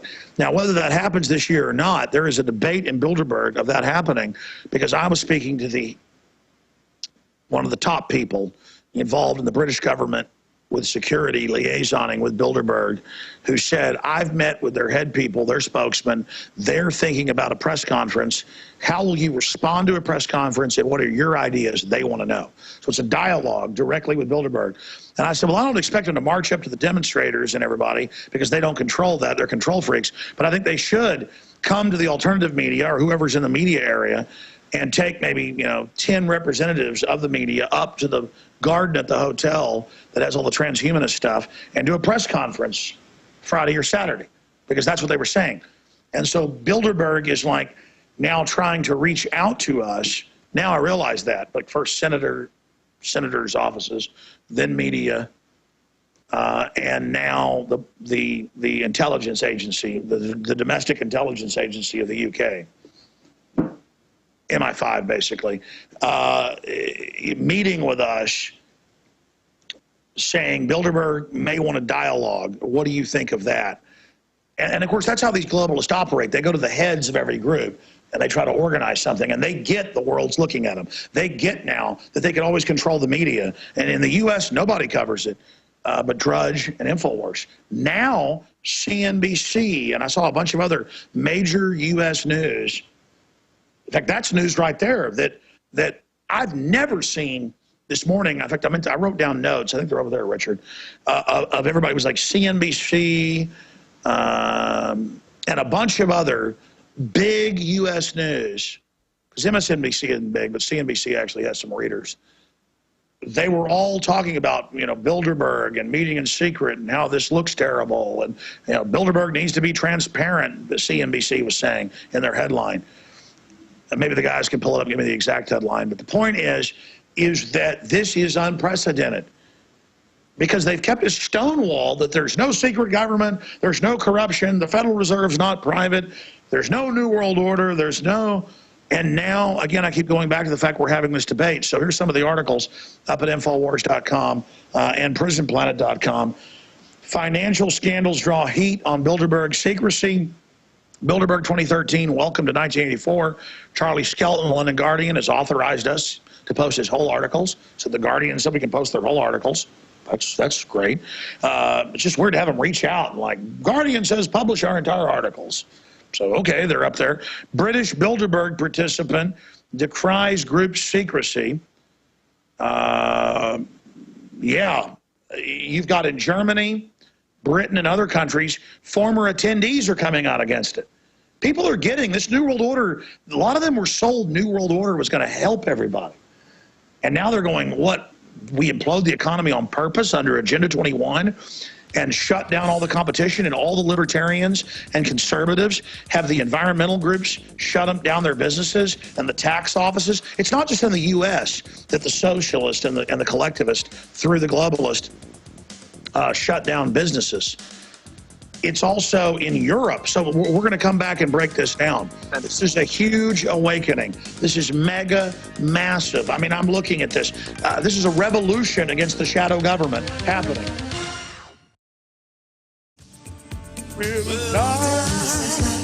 I did it backwards. A little piece of you, a little piece of me. We'll die for America. We'll die for the system. A little bit of David Bowie there. Actually playing a little China Girl. Ladies and gentlemen, thank you for joining us. I'm going to go about 5 minutes the next hour. Then I'm going to throw it to David Knight and Jakari Jackson in that next hour. Then a little bit after that, we'll go live from London in a 4th hour of Overdrive.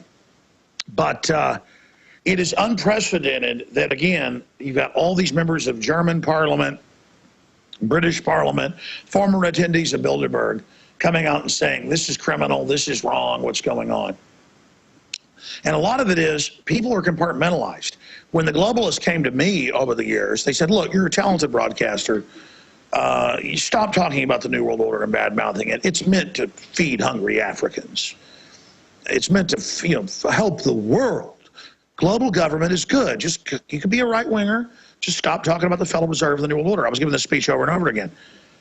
And then it comes out that they're going to double the carbon taxes on the third world and kill them under carbon taxes, and even the UN people vote against it. Globalism is really nasty, folks. And its biggest crime is that it doesn't just get taxpayer money. They shut down your competition, their competition, so they can dominate. They ruin societies.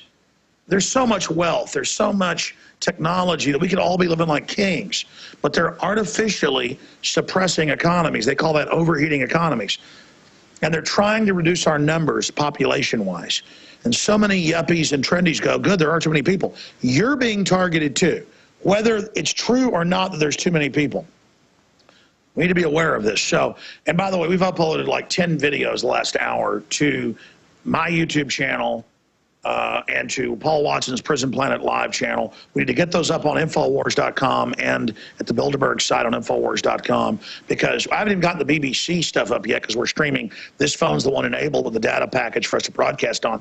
As soon as this is over, when we're on the train, folks, we're going to be uploading videos aggressively of the BBC lady. I want to find the one on here where she's like, Paul, I can't remember, what was the exact word? She said, I'm trying to make you angry. Provoke. Oh, that was it. I'm trying to provoke you. That's it. Tell folks about that, Paul Watson.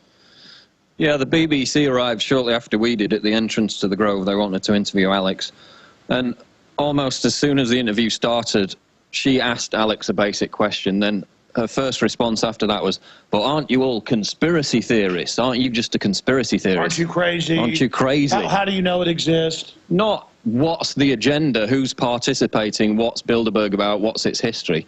Aren't you crazy? And this is supposedly someone who works for the premier news organisation in Britain, which every British citizen has to pay about £134 a year just to not get a knock on their door from these thugs for the TV licence. It's mandatory, and it goes to the BBC. And this is the calibre of reporter that they send out to a meeting of 140 of the world's most prominent power brokers. Media.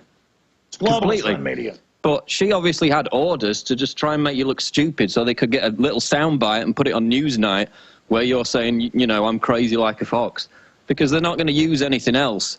And she was there to provoke. She admitted afterwards, and we got it on camera. And she lied to me. She said, I'll have a serious interview.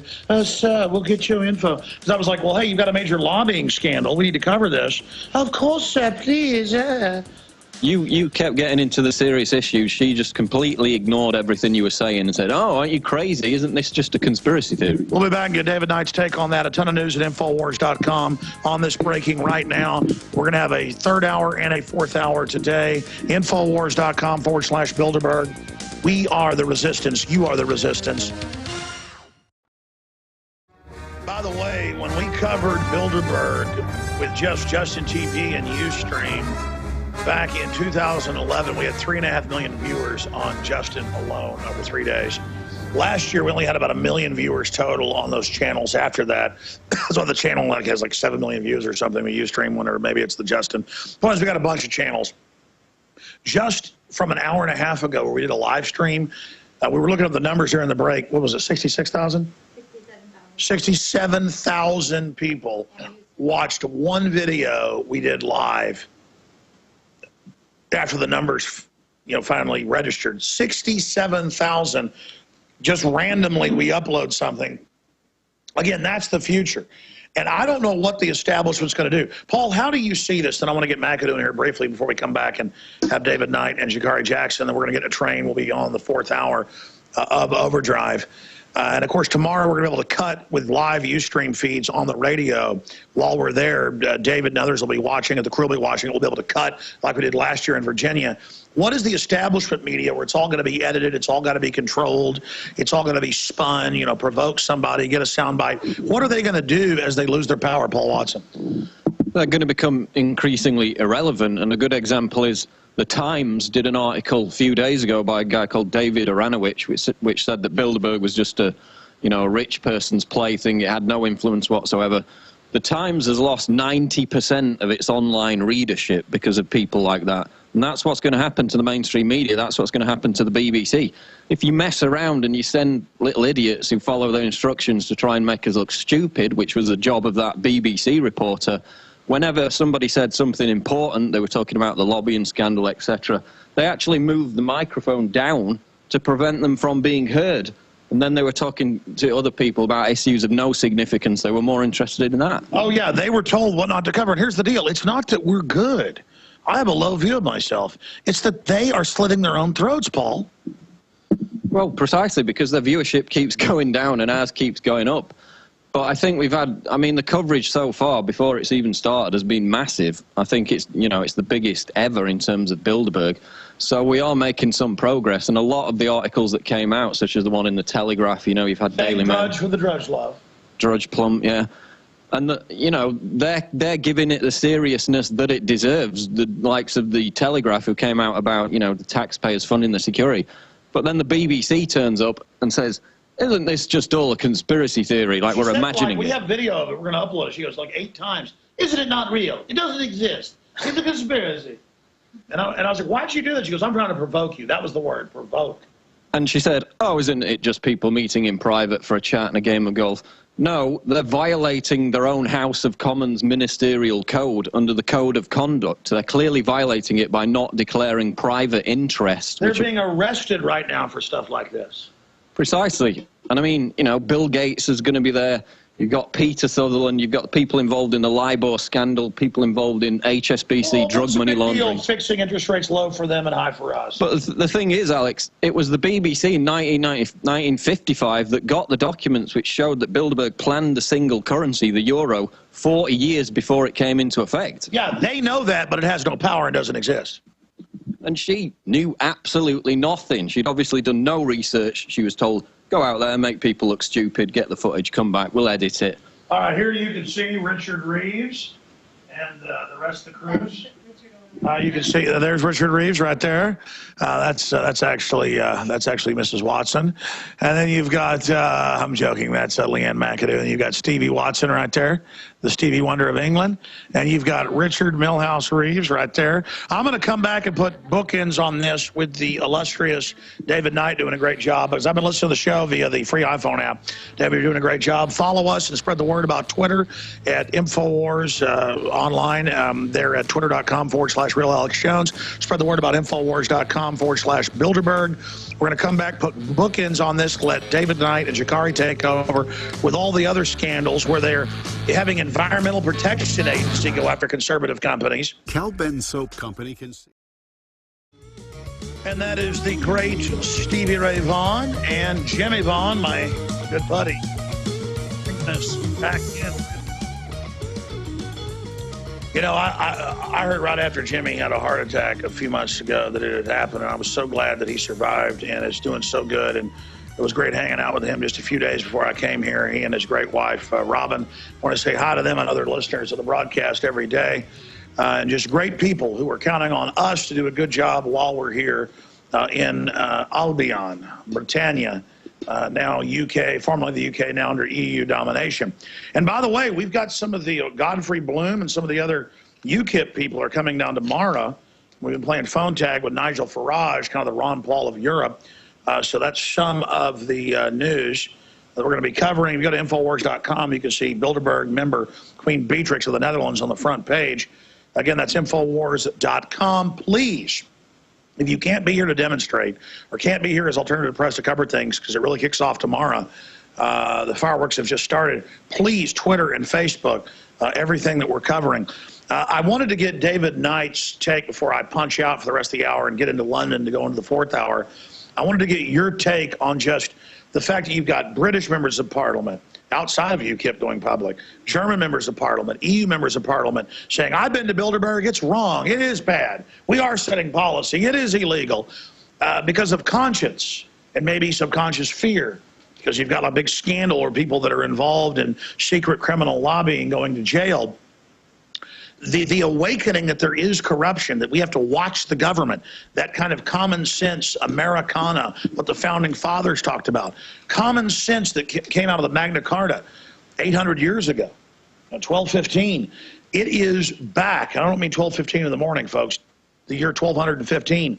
People fought and died for every inch of human dignity we've got. And all I'm doing and all we're trying to do is reawaken that common sense so we have a collective future together.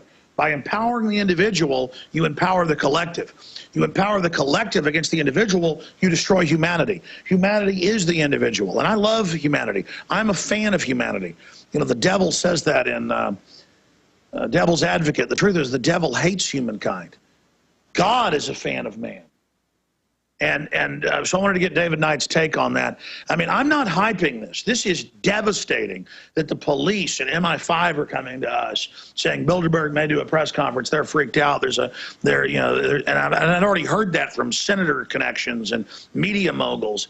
I mean, the power structure gets, wow, we thought we'd implode economies, take over, pose. No one would know who we were in the old media paradigm. We would pose as saviors while we exsanguinated the economy. But instead, they're running their operation more and more in plain view. How will they deal with that, David Knight? We're trying to have an open dialogue with the globalists. And I've always said, if we'll have that open dialogue and get the sheeple to care about it, it's game over. Because we have the moral authority. This is history happening. But if history happened, but it didn't make a sound, if the mainstream corporate whores didn't cover it, would people know that a tree fell? David Knight, you're a smart guy. What's your take on this? Well, I don't know if I got any real insights into it, but, you know, we saw the same thing happening with the Obama administration complaining about the Drudge Report, saying that it was hard for them to control the news cycle because Drudge was coming in and a lot of people were watching. We can't let any of our people, even subdirectors of the State Department, any federal 37 agencies, none of them are allowed to talk to any press now because of Drudge, which was kind of the archetype of real media. And of that, half of it's Drudge, probably. Well, and we also saw, as this bombing in Boston was happening, we saw them reacting in real time to things that we were covering.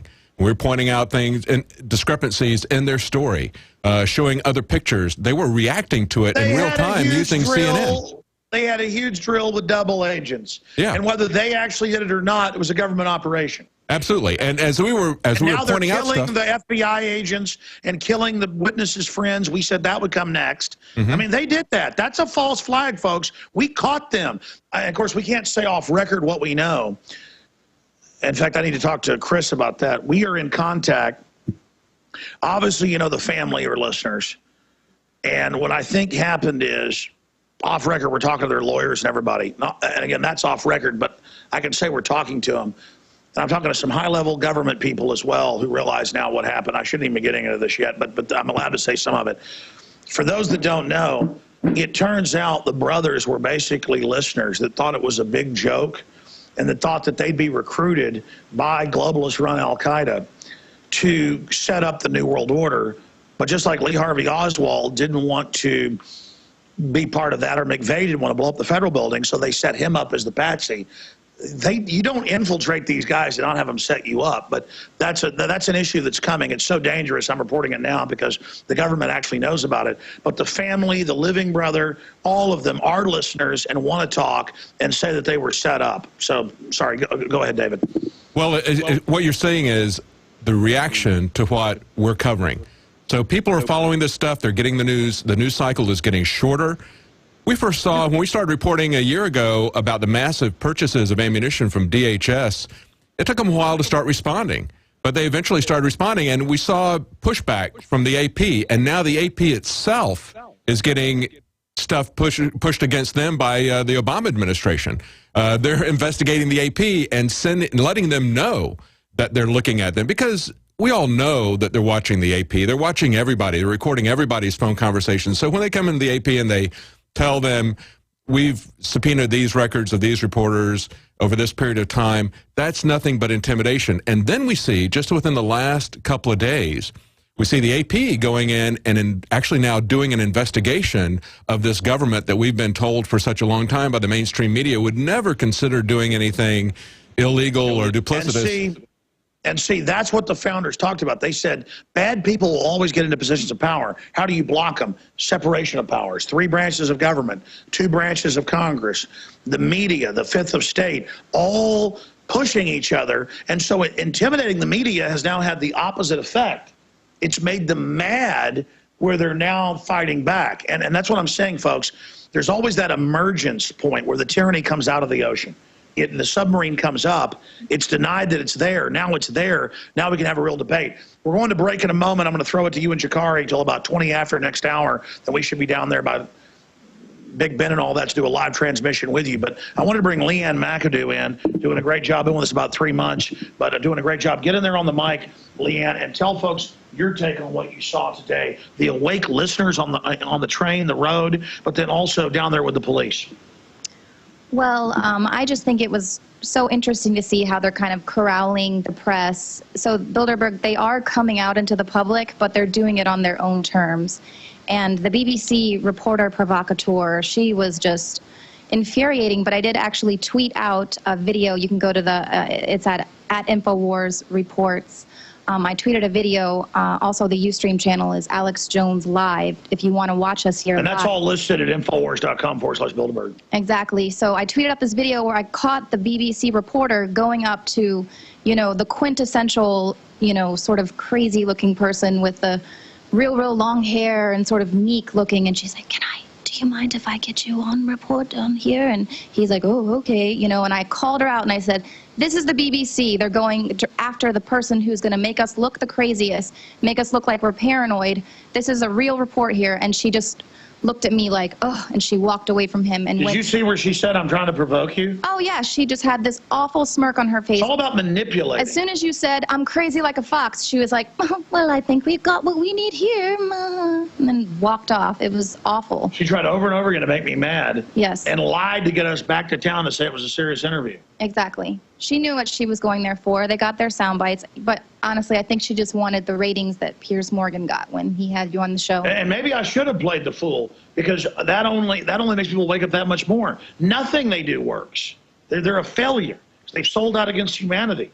But how many people do we run into today in London and here in Watford that are listeners? It was pretty incredible. There was several on the train. People kept coming up to us at the train station, someone at the restaurant, and they were like, are you Alex Jones? Oh my gosh, I saw you. And that was huge what you did here with Piers Morgan, and we watched your show. I think one of the guys was from Bulgaria. Well, yeah, that was people out there at the thing, though, but on the train, it was like a third of the people on one train, and then it was a bunch on the other, yeah. Yeah, I mean, it's... But again, that just shows that the info's getting out there. Exactly. It's global. And I think the whole thing with them coming out at this point, because we've forced them to acknowledge that, yes, they do exist. What do you make of, don't say names, you were at the meeting last night, meeting with the top people saying Bilderberg may go public. What do you want to say to Bilderberg? How should they do it? What do you think of that? Well, I thought that was pretty interesting, but my gut feeling is that it's either A, dealing, it has to do with the UK lobbying scandal and how, part of their rules of conduct are that they have to be open about their dealings. No, that's why it is. They know exactly. They're not nice guys. Yeah. They get now this is not going to work anymore. Right. They don't want to be like Tony Blair, who lied about ever attending Bilderberg. You're in meetings now with British intelligence. I mean, how weird is that? Well, that Steve Lee guy, I don't know. Well, that's another guy we met with another day, yeah. Okay. Yeah, no. That's the local cop. I'm talking about the people we met with off record yesterday. I'm just trying to play the new girl. I don't want him thumbing me and getting my facial recognition down. Yeah. No, we didn't meet with Steve last night. We went with him during the day and then today. I'm talking about last night we were at that meeting with the other people from Bilderberg. And they were breaking all that down. I mean, saying, well, they are debating going public. I know. I'm gonna wait and see. I highly doubt they're gonna come to a podium if we set one up for them. I'm sure they'll have the BBC allow them to present themselves to the world. Who knows? Exactly. All right, folks, we're going to break. David Knight and Jakari Jackson will take it over for the next hour or so into the next hour of Overdrive. If your local stations don't carry it, you'll be able to follow what we're doing. We'll send out the video link at twitter.com/RealAlexJones or Infowars.com/Bilderberg. The Ustreams, the YouTube, the live feeds, it's all there. Infowars.com/Bilderberg. Stay with us. All right, I'm David Knight, here for Alex Jones. I guess BBC's trying to treat Alex Jones like the fool on the hill, but they got a surprise coming for him. Alex Jones is nobody's fool. Now, we've got a report here. There's a lot of people talking about the IRS. Yeah, they're kind of acting like the Bilderberg conference, right? They're spending millions of dollars on their conferences. I mean, that's the way this always happens. When you start to see the government getting increasingly corrupt, it starts turning out like Bilderberg. You start seeing them spend $4 or $5 million on an IRS conference. But, you know, it's not just the IRS. It's also the EPA. We've got news breaking today that the EPA is charging for FOIA requests, for Freedom of Information Act requests. And it turns out that in 90% of the cases for liberal groups that are coming into the EPA, they waive the fees, the FOIA fees. But in 90% of the time for conservatives, they charge them fees. And that sounds a lot like the what we just covered last night. Actually, Jakari covered this on the news in more detail. We mentioned it yesterday on the news. The press shakedown. Yeah, the shaking down the AP. Yeah, this is an article, like Dave said, we covered this last night on the nightly news. This was a situation where the AP had a FOIA request to the Labor Department, and they were told that the bill would come to over $1 million, even though it clearly states on the Labor Department's own FOIA request that they cannot charge unless they hit at least 100 photocopies, and then they charge, you know, whatever amount, 10 cents a page or whatever after that. But they said, no, we have to have 2,000 people come in or something like that. They're going to charge them just for the basic research. And so we've got to go back and pull this information out. Well, they know they've got to comply with FOIA requests if requested. So it's their problem that this stuff is not there at easy access. The equivalent, you know, you go to the library and you ask for a book. Well, I'm going to charge you $10 to go find this book for you. That's pretty much what they were doing to the AP. Then they said, oh, well, we really didn't mean that, but we would have took the money had they given it to us. Well, it's pretty interesting because, like I mentioned with Alex, you saw the AP essentially carrying their water, making some pretty absurd excuses about these DHS ammo purchases. Oh, yeah. And that was something that was, Paul Watson discovered this. He went out and he saw the RFPs, and linked to them. So it was something anybody could see. It wasn't like it was a figment of our imagination. Right. It wasn't like we were reporting this from anonymous sources or anything. It was right there on the internet. We'd linked to it in our articles, and yet the AP was coming out with all this stuff about how, you know, it doesn't exist or it's just for target practice, really crazy stuff. But now that the government has attacked the AP, they're going back and they're actually trying to do some investigation. And now we see this stuff about the FOIA requests. It's pretty amazing. Yeah, it's one of those situations, just like I said, all this stuff was available free, you know, on the internet. Watson linked to it in all of his articles. And then the first it was, no, we're not buying bullets. And then the excuse was, okay, we're buying it, but then we need it for practice. And then we had people come out and say, well, we want to limit the number of bullets people can buy. And then you had all the criticism from some of the major networks saying, oh, look at these crazy conspiracy theorists. They're trying to limit the number of bullets that administration can buy. But why do they need so many bullets? You know, just very common sense questions. And you know, as we've pointed out, even we did a report about it, all you have to do is go to a local gun store, and they're pretty much out of bullets. Now, it's not so bad as it was, you know, immediately after Sandy Hook. You know, they're starting to get, you know, not just bullets, but also semi-automatic firearms back in there. But it's still a disparity. Yeah. Well, getting back to the IRS and this EPA thing, I mean, we talked about this yesterday briefly. We've got Ted Cruz, senator, calling for the abolition of the IRS. Oh, yeah. You got Jay Leno joking about it, but, I mean, you heard the thunderous applause from the audience. People are ready for this. But it's not just the IRS, as this article points out, it's also the EPA. And the EPA has been using a lot of the unconstitutional, illegal, according to the constitutional tactics of the IRS in terms of denying people their due process. And in both these organizations, they're writing their own laws. They've got their own court system, and you don't have due process. We have to have some systemic reform here that's not just limited to the IRS. It's got to go across the entire bureaucracy. We're going to be right back. I'm David Knight here with Jakari Jackson. Stay tuned. All right, I'm David Knight here with Jakari Jackson, and we're back in Austin.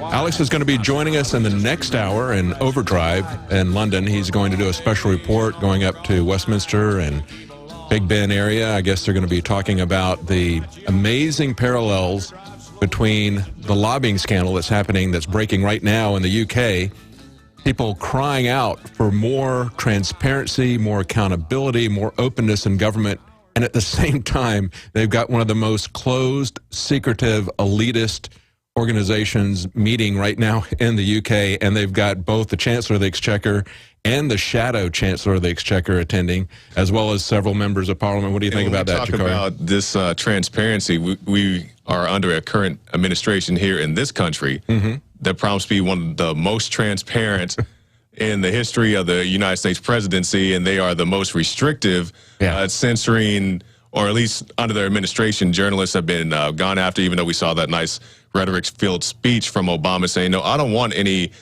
press to be targeted, but his administration has been doing it not just recently, since he became president. Well, it's amazing because you go back and you look at the Nixon scandal. I mean, one of the articles of impeachment about that involved that, using the IRS as enemies, going after the press. And yet things are even more out in the open now. Things that they kept secret, things that, Kissinger used to be part of these hidden secret wars. And we got a video coming up that we'll talk about that. But they used to hide with this stuff. Now they do it in plain view.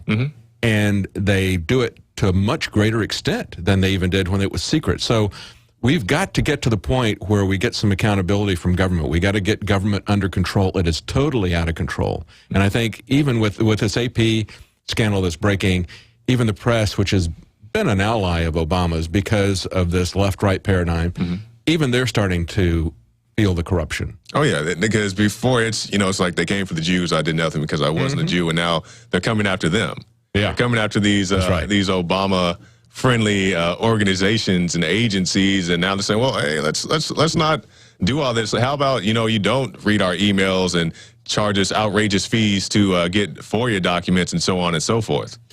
We just don't realize the level of the extent of the monitoring and the spying that is being done on everybody. I know that... well, I think people... I may disagree with that to an extent, David, because I think people do realize it. They just don't care. Maybe they don't know to the full extent, but I watch a lot of these true crime shows. And, when they're investigating this guy, all they do is like, yeah, we found out this because of his Facebook, and we found out this because of his text messages, and there's this and there's that. And I'm sitting here watching this. Even though they had probable cause to do this to this guy, I mean, they found out all his personal information from his personal interactions. But I guess the average person, they can steal whatever they want from your Facebook or from your Twitter, or go into your laptop. I believe you talked about it the other day about the guy. I believe his deadline was yesterday. He had to de-encrypt the files on his computer. That's right. Or go to jail. That's right. What about the Fifth Amendment? Yeah, we just had the IRS had invoke the Fifth Amendment, which was ironic because that's so many people use that as justification, saying they don't want to go through and fill out the paperwork from the IRS because it's essentially a very dangerous self-incrimination to fill out something that complicated and then be held to every detail of it. There was a famous, it didn't get much coverage at the time because we had pretty much a lock from the mainstream media, but there was a case with the IRS where there was a commercial airline pilot. And he had a very simple tax return. He was simply didn't have any investments, any businesses or anything. It was simply a wage issue. He filed his W-2. He paid all of his taxes, filled out his form, but refused to sign it. And the IRS took him to court and won over that. Really? And he said it's self-incrimination. And so now you've got the IRS official invoking the Fifth Amendment, and when they compel this guy to go in and decrypt these files, that's in violation of the Fifth Amendment if he doesn't want to do that. Exactly. And how, they justified is, I believe that particular case, the guy was alleged to have child pornography on his computer. And I was talking to one of the guys in the back, and I said, that's how it first starts. Of course, I'm not advocating or, supporting anybody who would do such activities, but that's how they get by. Well, this guy had child porn, so we have to be able to decrypt his things or just throw him into jail without any actual real evidence. And that's how it starts. They start, with some of the worst offenders. And it's going to get down to the point where, we just want to know what's on your computer. What's the way the RICO statutes started out? Racketeering and corruption.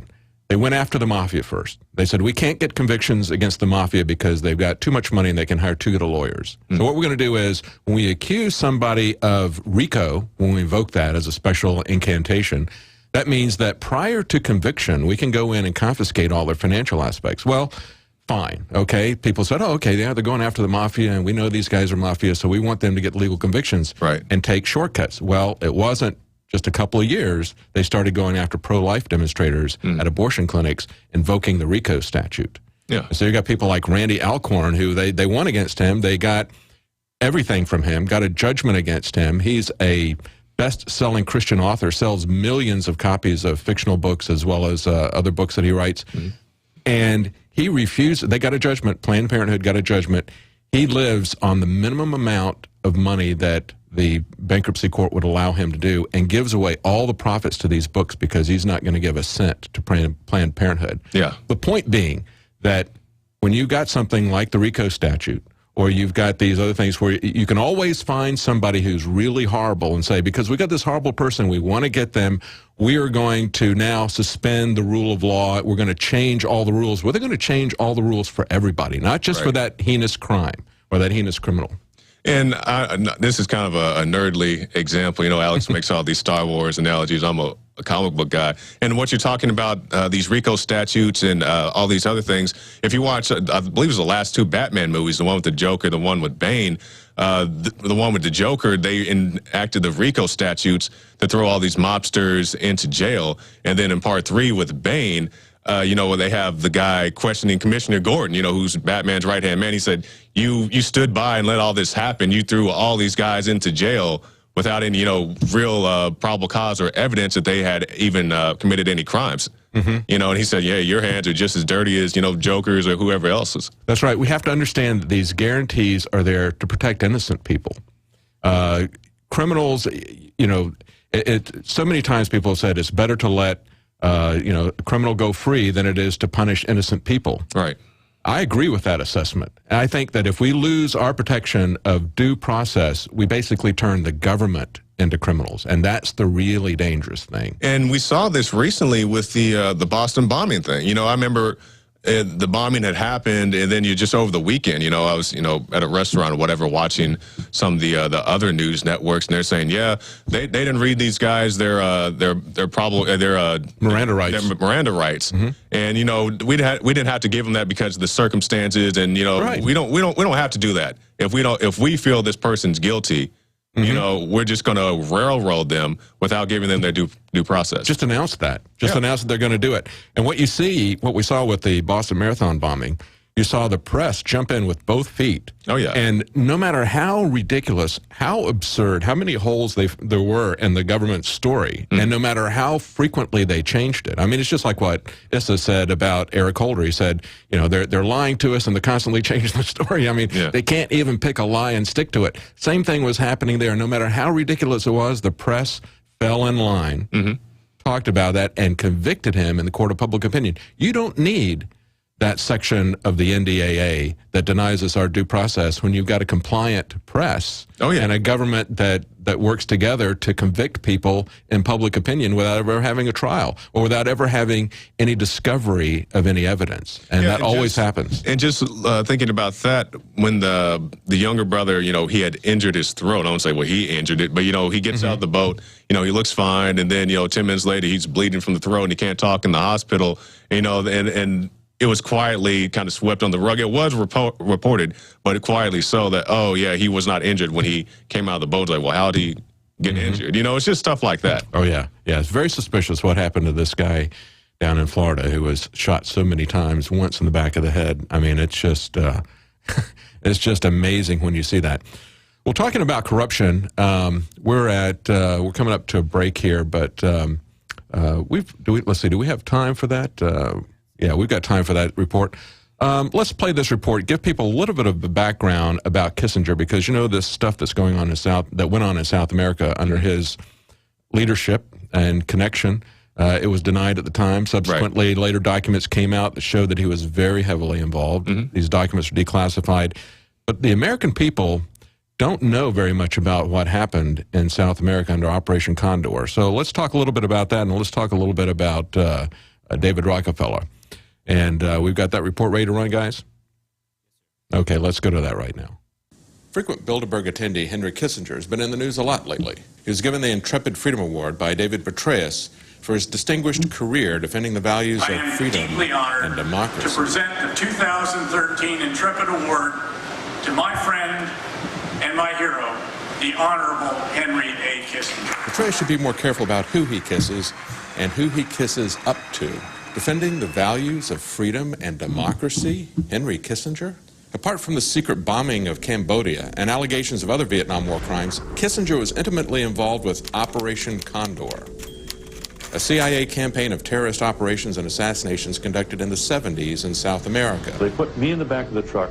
They then put Scotch tape over our eyes, and I was very scared. Like Operation Gladio in Europe, the CIA used terrorism to fight communism. But unlike Operation Gladio, Operation Condor defiantly operated in the open by the governments and killed more than 60,000 people. And they had us standing there in a line. And I was the last one to be interrogated. And he, at that point, said, you have to understand that we have to do these things because there are terrorists all over the country who would attack people like you Americans. And so we're doing this for your protection. We had no contact with any of the people that carried out the military coup, and therefore the coup that overthrew Allende was done without contact with the United States. Subsequent declassified documents showed he was lying. The dirty war, the night of the pencils, massacres, the disappeared, and death flights. These are the legacy of Kissinger, the CIA, and their South American partners. There were two parallel universes. One was the life that, you go to school, you go shopping, you catch the bus, and then there's you get to school and some people didn't come back to school, and then people say, well, he was arrested or whatever. And so it was completely unreal because you just went to school and they taught you math, history, music, and then you came back home to look for your dad, for your friends, and it's just completely unreal. You just start living this schizophrenic life where you pretend that everything is normal and then come back home and then it's back to a tragedy. The most dramatic moment of the hearing about Pinochet was the testimony of the Scotland Yard officer. On such and such a date, I was handed a warrant and I went to a house. At 11:30, I was shown in. I then went into a room and I saw a man that I recognized as the prisoner. Prisoner, isn't that a great room? The prisoner. And I walked up to him and he stood. And I said, Augusto Pinochet Ugarte, I arrest you, sir, for the crimes of conspiracy and torture. And I tell you, I thought, busted. When Pinochet was arrested in London, Kissinger, who was also under investigation in several other nations, abruptly canceled his appearance there. But in addition to war crimes and terrorism, what Henry Kissinger is most remembered for is his opening to China, which was really about making China the slave labor manufacturing base for multinational corporations, all part of the politicians' and bankers' plans for world government. We talk a lot about world community, but the fact is there has never been a world community before. We are now facing a common challenge. And the challenge is how to build a world order for the first time in history on a global basis. China was the perfect place for the globalists to set up their base, a small ruling elite that ruled with an iron fist. Here's how Henry Kissinger did it. When we started this relationship, there was next to no trade between China and the United States. Kissinger then tells the audience that what he and Nixon first did was to allow American tourists in Hong Kong to buy up to $100 worth of Chinese goods. He says that was a daring move. The audience laughs, and then he says, we have now reached a completely different stage in the relationship. What an understatement. Arguably the quickest and most complete transfer of wealth in peacetime history. A transfer from the American people to a few Chinese ruling elite. Not from Americans to the Chinese people, but a transfer of wealth to multinational corporations and a few Chinese oligarchs who continue to use the Chinese people as slaves. The same oligarchs that Kissinger's patron, David Rockefeller, gushed in glowing praise back in '73. He said, whatever the price of the Chinese Revolution, it has obviously succeeded not only in producing more efficient and dedicated administration, but also in fostering high morale and community of purpose. The social experiment in China under Chairman Mao's leadership is one of the most important and successful in human history. Yeah, Mao and the Chinese communists really know how to treat the underclasses, according to Rockefeller. I went to Xinjiang area in Henan province and Anhui province to do interviews. The survivors there told me almost every village had cannibal incidents, and some people even ate their own children. The Great Famine came amidst Mao's Great Leap Forward campaign. When I was growing up, it's not uncommon for parents to tell their children, eat your food because children in China are starving. What we now know is that a conservative estimate of between 50 and 80 million were starved to death by Mao's policies. Mao's social experiment, the Cultural Revolution, the despotism that caused the starvation of tens of millions of people, Rockefeller calls the most important and successful experiment in human history.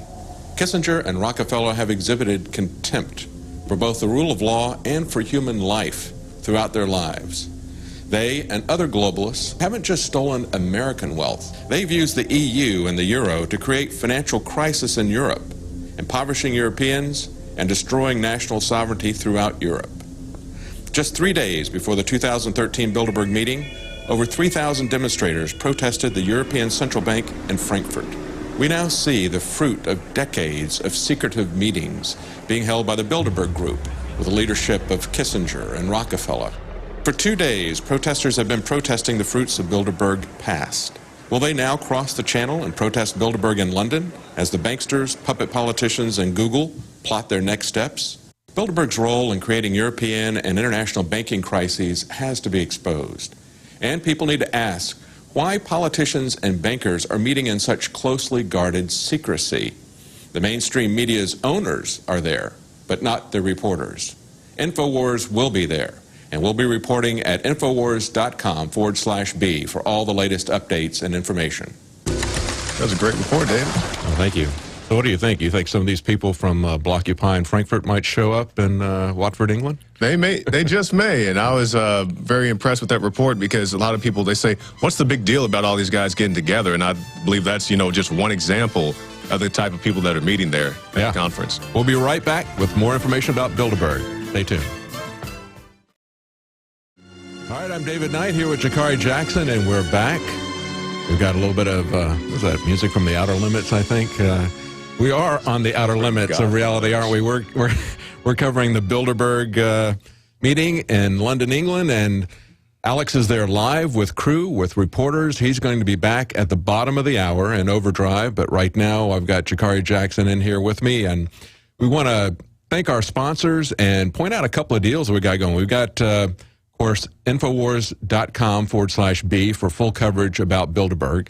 We also have a special going, helps to pay for expenses here, helps to keep this operation going. We've got a great special on ProPure water filters, and they're 15% off through the end of Bilderberg. So check that out at InfoWarsShop.com.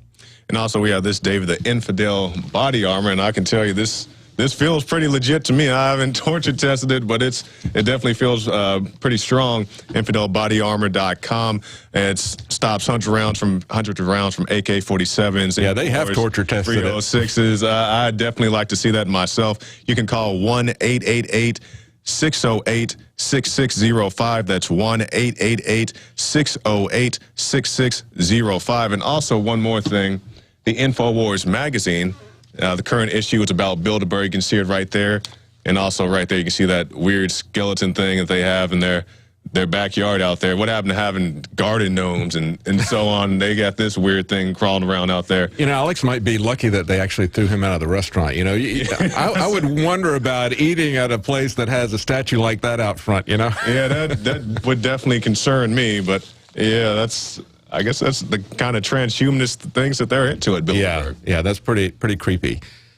And it's interesting that the more they demand secrecy for themselves in the name of security and protecting us, whatever, the more they demand information about us. We just got this article here that was covered by Mail Online about students in Polk County, Florida, that are outraged because a school scanned their children, took iris scans of them, compulsory iris scans of them. Oh, yeah. It says they are essentially, of course, as we all know, they're optical fingerprints. And you've got this one comment from a parent on Facebook, and he says, this is stolen information, and we cannot retrieve it. Exactly, because they said that's going to be a different option to having the kids wear ID tags. I'm not sure if their ID tags have RFIDs or not, but they said, well, instead of doing the ID tags, we'll do this iris scan. And my understanding is they told the parents after they took the iris scans. So it wasn't something that you could opt out of. We took your child's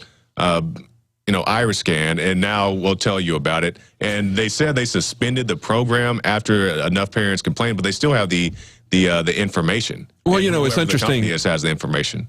The government schools have been used, and this is not any new news. This is something that Dewey and Horace Mann always talked about. It was an instrument of social design, social control. And we see in the last few years, they've been using them to, as a premier, to break down things like scanning the students and teaching them to live in a police state. And so they've gone now from metal scanners and body scanners and teaching the kids to accept that as a normal, everyday way of life, to putting biometric identification on the kids. I mean, you want to see where this is all headed? Look at what they're doing to your kids when you turn your kids over to the government. And then, of course, then your child comes home and you say as a parent, I don't like these RFIDs, or I don't like these iris scans, and your kid looks at you like, what's the big deal? We do that at school, however many school days there are a year. That's what they do. That's what they're used to. It's prisoner training. Yeah, oh yeah, absolutely. It's prisoner training. We're going to be right back. We're going to go into overdrive, and we're going to have Alex Jones doing a live report from London in overdrive, so stick around.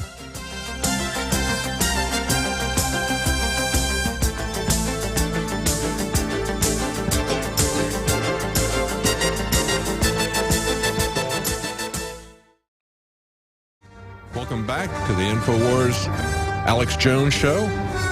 I'm David Knight, and I'm here with Jakari Jackson. And we just began Overdrive, and we're going to have Alex at the bottom of the hour doing some live reports from London, so stick around. And also check out Infowars.com/B. The B as in Bilderberg. You can type out the whole word if you want. Also, you can go to Infowars.com/show, but we do recommend Infowars.com/B.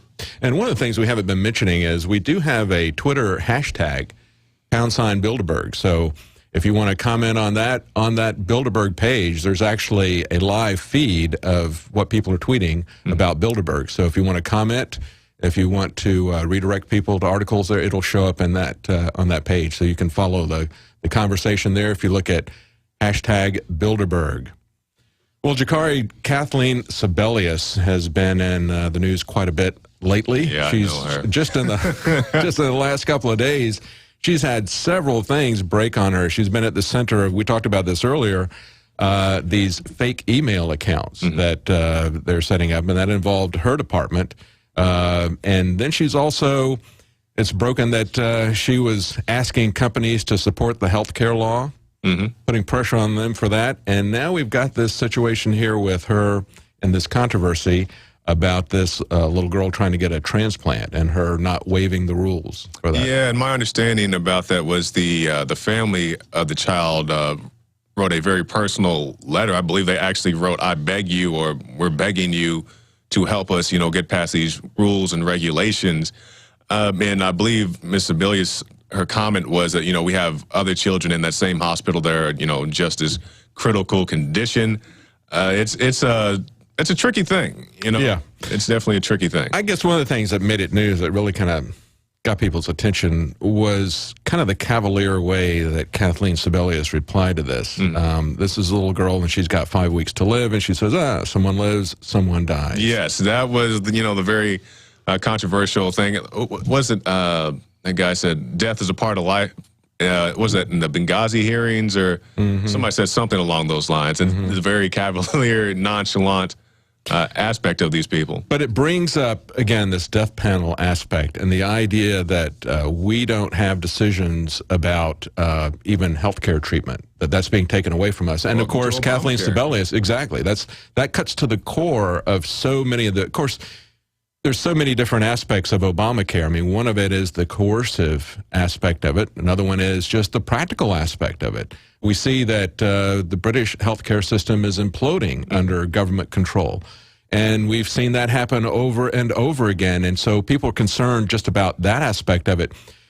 But they're also concerned about the fact that they don't get to have any say-so whatsoever. Once the government comes in with hard, fast rules and regulations, they're not going to let you go around that system whatsoever. And you've got the situation in England where you can't even, you have to have their permission to go see a private doctor. Yeah, and I believe that happened to Paul Joseph Watson. You know, he got sick, and, you know, he went to, you know, the doctor, and they gave him some little Alka-Seltzer pills or something like that. It didn't do the trick because they have that system of healthcare. And you got to wait a long time before you can even see. So they have to basically triage that. You have to get permission to go to a private doctor. That's just amazing. And to do that, you got to wait in line. These I love Obamacare stickers. I see those things everywhere here in the city of Austin. And I mean, these are probably a lot of good, well-meaning people, but they just didn't, you know, they didn't read the fine print. They didn't really look into what this stuff is about.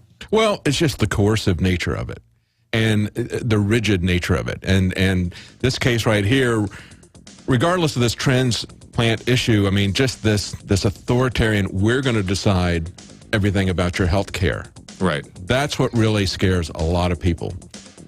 Well, we're going to be right back. I'm here with Jakari Jackson, and we've got Alex is going to be joining us at the bottom of the hour with some live reports, so stay tuned. Well, welcome back. I'm David Knight here with Jakari Jackson, and Alex Jones is, in fact, getting some answers. He's getting some answers in London, and he's going to have a report for us at the bottom of the hour. And until then, we can take some calls. We've got a 800 number here for you to call. It's 800-259-9231. Call in and tell us what's on your mind. Let's talk a little bit maybe about Bilderberg, and we'll take any calls. We'll even take calls from outside the country, but I'm not sure what that number is. We have plenty of people from outside the country, but while we're waiting for those callers to get online, I have this article, David. The Wi-Fi in your home can track moves like Xbox Connect. Now, of course, you know, some people are familiar with Xbox Connect system. Basically, it uses your movements to play video games and so forth. Now they're saying technology is so advanced that they can basically track what you do in your home. For example, if you have your Wi-Fi devices connected, and if there's a video that goes along with this, we're not going to show for the sake of time, but in the video, the developer says if you have a Wi-Fi device such as a laptop or even an iPhone, that would be a strong enough signal to allow you to do things like wave your hand and turn on your TV, or, you know, turn on your blender by flicking your wrist. And, you know, I'm not a technophobe. You know, I definitely see this could benefit people with disabilities and so forth. But just think about this, how they want to control every aspect of your life. Well, let's say, for example, if you live in an apartment complex like I do, you know, I have a one-occupancy apartment, but there are plenty of people who have a one-bedroom apartment who have 10 people living in their apartment. That's right. You know, so, and let's say those people aren't supposed to be there, at least not living there on a permanent basis. So if they can sense your movements, they can sense that it's not one person in this house. It's not one person and maybe a dog or a cat. You've got 10 people living in this apartment, so when you start moving around, what if your electricity just cuts off? Well, you know, my background is in engineering, and I always looked at technology as a good thing, as an empowering thing, but over and over and over again, the theme that we keep seeing coming back is that they're using technology for control. They're using it for surveillance. And we just had an interview earlier this week with Sheila Hemphill, who was successful in at least getting in the option to opt out of smart meters because they're very concerned about the intensity of the wireless signals that are being shut out. It's 300 times that of a cell phone. And there's a lot of concern, a lot of real health concerns about this technology, about a lot of this wireless technology and the strength of the strength of the signals that are coming out and the health impacts on that. We had expert testimony. We had a person on the interview at the end of the interview who had given expert testimony in Canada, and he was talking about this guy was not even in the medical field. He was a consultant who was looking at the effect of pulsing high energy waves like we're getting with Wi-Fi and like we're getting with these smart meters. He was looking at the way it affected the building integrity, the way it was fatiguing structural materials. Right. And so you got to wonder, when you're seeing real measurable changes in the structural materials, what it's doing to people, because we have electrical signals that are running all through our body, as well as what it's doing to soft tissue. It's frequency pollution. That's what she explained to that interview. And it's not just in things such as Wi-Fi. She did the demonstration a little bit afterwards where she showed us a light bulb. You know, she had her, I'm not exactly sure what you call it, her sensor, and she held it up to a light bulb, one of those curly Q light bulbs, and the thing just went crazy. And it's far beyond just things such as Wi-Fi, and it very much concerns me when we look at things like these new Wi-Fi systems, you know, a signal so powerful you can turn on TVs in different rooms and so forth. That's a lot of frequency pollution that you're absorbing into your body. Absolutely. And as we talked about in the interview, it's not just the privacy issue that we're concerned about. It's not just the health issue that we're concerned about. You know, there's a lot of people out there who, like we were talking about earlier, they don't care about their privacy. They don't care about your privacy. And they may not believe the health issues. What they need to believe, though, is that this is going to be used to raise their electricity rates. They're looking at this to, again, monitor what people are doing and adjust it accordingly, because we're seeing a massive decline in the affordability of electricity and in the production of electricity. To manage that decline and to keep the power companies' profits up, they're going to charge you a differential price based on the time of day that you use your service. And I believe you talked about that yesterday, you know, peak hours. So let's say, you know, you have, you know, maybe your grandma, somebody comes to visit you on the weekend. Well, you don't normally use that amount of electricity. So, you know, once you hit, X number, we just cut it off. Right. Well, or the other part of it is charging people a lot when they're using it during the peak hours. People don't have control over that. In an experiment that they did in Chicago, they found that it did not affect people's use of energy. Why? Because you don't have control over that. If people had control over the time that they go to work, you wouldn't have rush hour traffic in every city, right? People would opt out. They would opt to go at a different time. But they have to go at a particular time. They have to use that electricity at that time. They're going to charge them a lot more money to use electricity at that period of time. It's all about managing a decline in our lifestyle and cheap available energy, which has really kind of funded not only driven our economy, but also helped us to achieve a better standard of living and a longer lifespan. They're taking that away. And it makes surveillance fun and trendy. Oh, yeah. You know, you got video games, you can turn on your TVs and all that stuff. Absolutely. Well, we got some callers that have lined up here. We've got, let's go to one of them. The first one here is Julio in Illinois. Julio, are you there? Afternoon, gentlemen. You know, I was at Bilderberg last year in Chantilly, Virginia, and I remember actually eating breakfast inside the Westfield Marriott Hotel the day before the conference and having a police escort me out, or drinking at the Wellington pub with Mark Dice and other activists last year, and being able to actually meet Jim Tucker in person and actually have a conversation with Mr. Tucker last year was truly an experience unlike any other. And as an independent journalist, hearing for years, oh, this group doesn't exist, and actually being on the grounds last year, seeing Austin Goolsbee, who was President Obama's economic advisor, who you can see him on Sean Hannity's program on Fox News all the time, or seeing literally Henry Kissinger in his Deathmobile driving through the grounds of the Marriott last year. It was truly an astonishing experience to be a part of, and just seeing corporate media here in the States not even touching the subject. Last year they had the Daily Caller, which is Tucker Carlson's pseudo-libertarian news outlet. They tried to do what the BBC tried to do to Alex Jones just a few hours ago down in Watford, tried to get a soundbite. Provoke the peaceful protesters and trying to get them to sound stupid. And a couple of days ago, it was actually on Monday, I tweeted Jake Tapper, who's the host of The Lead on CNN. He used to be on ABC News. I tweeted Jake Tapper on my Twitter at JNReports. I asked Jake, are you going to be covering Bilderberg this week? Are you going to be covering this secret meeting in Watford? And he told me that we may or may not cover Bilderberg, but if we do, it's not going to be because of my obnoxious tweets.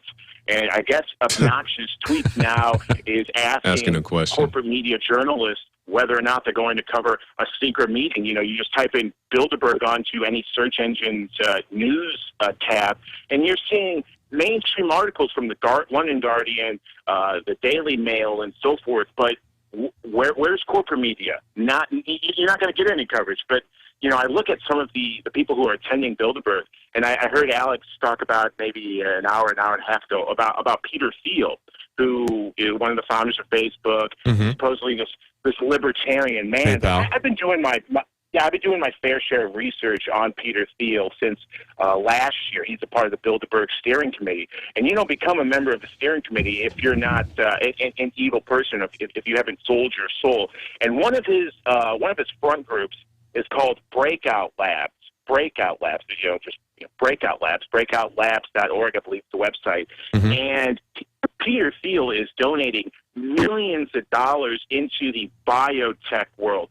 Millions of dollars into trying to harness the energy of tornadoes. He's spending millions of dollars on really this technocracy.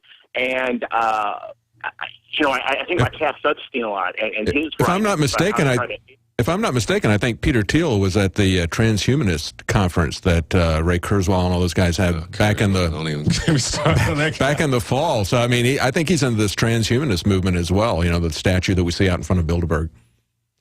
No, absolutely. And if people just take the time to research Breakout Labs and see where Peter Thiel's billions of dollars are going to, it's going towards this technocracy. And there's one woman, I forgot her name, it's like Susan. Oh, man, it's on the official attendees list, but there's one woman who's the chief economist of Microsoft, and she also was buddies with the Rand Corporation.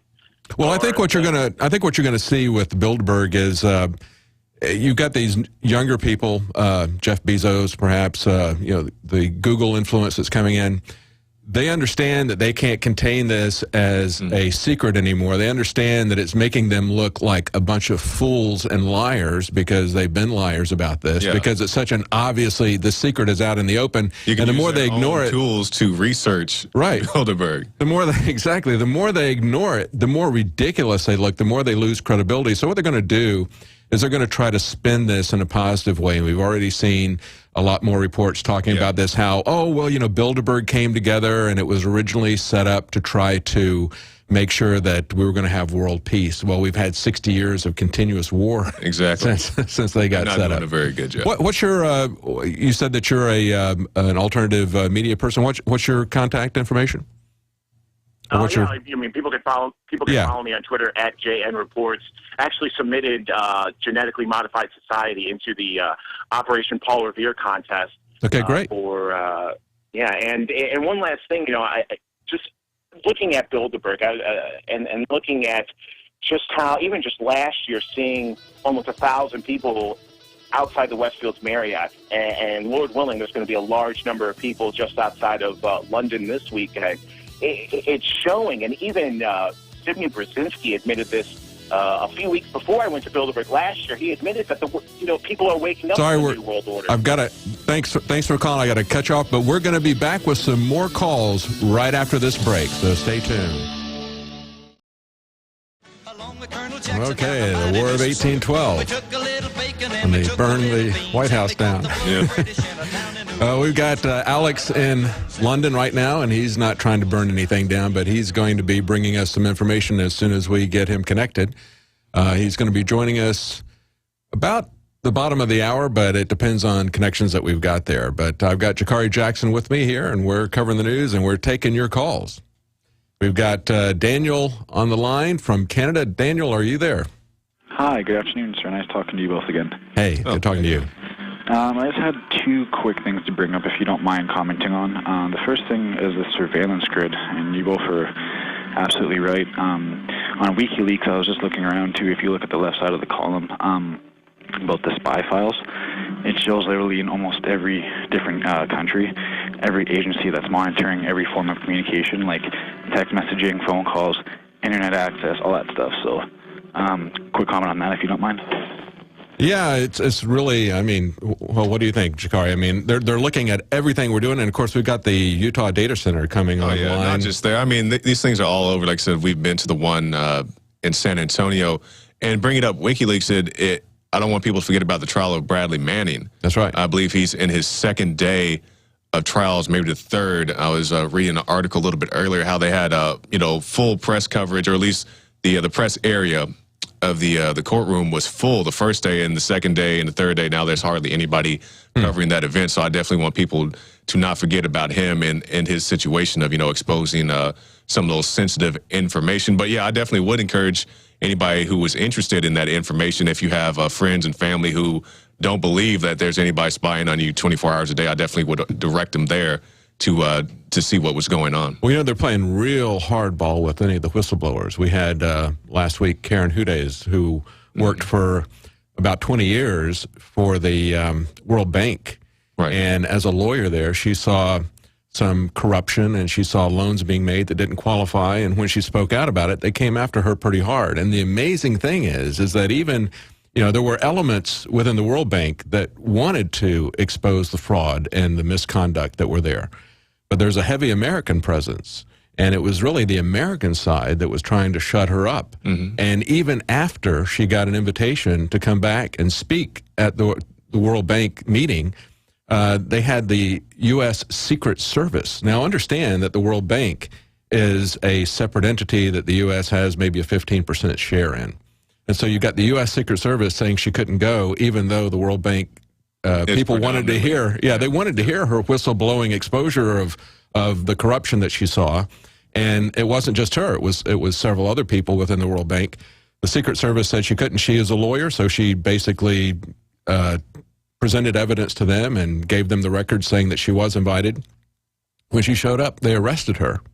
And now they're charging her, the Eric Holder's Justice Department is charging her for unlawful entry. Eric It's really Holder amazing. is to investigate his own organization. That's right. I mean, it's amazing that they go out of their way into an area where they don't really have any jurisdiction, and they start attacking people who are whistleblowers. It's very concerning that we see this kind of overreaching bullying of people who are basically exposing fraud and corruption. It's a time where they demand absolutely not only transparency, but they demand micro surveillance of every single thing that we do, and yet they come down so hard when anybody looks at anything that they're doing. I mean, just that's the essence of Bilderberg is secrecy. So. Exactly.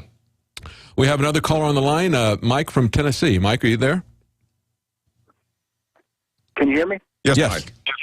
Okay, yeah, I wanted to talk about the situation where you've got a Chinese company buying up the largest pork producer in the world here in the United States, and clearly they indicate that the products will be exported to China. So you look at the condition right now where across the country they're trying to shut down the small family farmers from being able to raise pigs and outlawing their ability to do so, and they're taking these multinational corporations and funneling all of the proceeds of this country into other countries, and they're buying up these companies with devalued U.S. dollars, which China's a flood of. And you look at the connection with this company who was at one time controlled by Goldman Sachs, and there's a few articles on the internet where if you just search this company's name and money laundering, you'll find that some of these articles were up and now they've been removed. So this thing looks like one big sham where the Chinese government is basically buying up assets of this country and basically strategically starving this country ultimately. Absolutely. Well, if you go back and you look at that, that's really the history of Bilderberg. It's what we covered in that special report earlier. There's been a massive transfer of wealth and technology to China because they know that they can control those people there. We'll be right back. Ladies and gentlemen, we are live right now. Hey, how you doing? Unbelievable. God bless you. Ladies and gentlemen, in the last 30 seconds, I've run into 3 listeners walking down by the Houses of Parliament. I mean, my God, Infowars is on fire in Britannia. And there is Big Ben, now called Big Queen Elizabeth II, literally named after Queen Elizabeth. And we are here, and this is unprecedented. Watson, where are you at? Watson. I just ran into 3 people that are listeners in like 20 seconds. I've been following you on here, trying to track you down. Oh my God! You're a listener too. Also, yeah. My God! I mean, this is insane. We just ran into 3 guys right there. Yeah. That shows people are awake, huh? Yeah. Man, that's awesome. I mean, it's not about our show being big. It's about the fact that people are really waking up. What's your name? What do you want to say to folks out there? Mark. I don't know what to say. Because I watch you every day. And when you said you were coming down to Big Ben, I thought, I live in London. Oh, that's why I run into the listeners. You guys came down here. Only said it about an hour. Wow, is that why you came down? Yeah, I'm from London. Oh, that's why I just ran into a bunch of listeners. Wow, that was crazy. Well, God bless you. Yeah, we're going to go broadcast out on the bridge live. Very exciting. Well, it's not called Big Ben anymore, though. It's supposed to call it Queen Elizabeth, our supreme leader. I'm Scottish, you know, leader of mine. I'm being sarcastic. Hey, she's a McAdoo. Look right there. That's right, good Scottish name as well. Good to see. All right, buddy. Good to see you. Good to meet you, man. Good to meet you, sir. Awesome. God bless you. All right, let's go, guys. Let's go to the next level. Wow. What are those birds circling, Paul? Vultures. Vultures. Ladies and gentlemen, we are broadcasting live. Now, I thought we'd really gotten crazy because like, I got out of the car and every person we ran into was a listener. But now I figured it out. They heard me say an hour ago we were coming down here. And this is just insane. Hey, how you doing? Oh, my gosh. Everybody's awake down here. What is going on in England, Watson? People are really awake, man. This is People have been listening. People have been listening. There is Big Ben, now known as Queen Elizabeth. Not joking, they've renamed it. It's like Queen Elizabeth Tower, right, Watson? No, it's still Big Ben. It's still Big Ben, even if they say so? Even if they say it doesn't exist? How's my audio, guys? Because there's some high winds out here. Sound fine? Ladies and gentlemen, we are seeing a historic moment as Bilderberg is blown wide open. Wow, what's that new building? Is that the Shard? Yeah. It's like an alien spacecraft that's landed. Again, we're down here exposing Bilderberg 2013, and we're right down here at Big Ben. Great job of the whole crew. We drove in here from northwest of London in about 45 minutes, and we are here. There is Big Ben for people watching at Infowars.com/Bilderberg. Jakari Jackson, David Knight, what do you make of these images that we're showing you here? We may have found life in England. Well, it's very encouraging to see all those listeners. The New World Order. And so it's very encouraging to see all those listeners you were able to find out there in just a short period of time. Absolutely. It's unbelievable. We've got listeners all over the place here. And I had no idea that I'd say like an hour ago that I was coming down here. And this is a huge complex. They could never know where we'd randomly park. There's the big London Eye right there. That I run into like 6 or 7 listeners.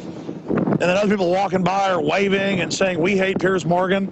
I guess that air army scandal over here when that happened. I'm about to take you out on the Thames River here. The audio from the network is really low, guys. I can barely hear Jakari.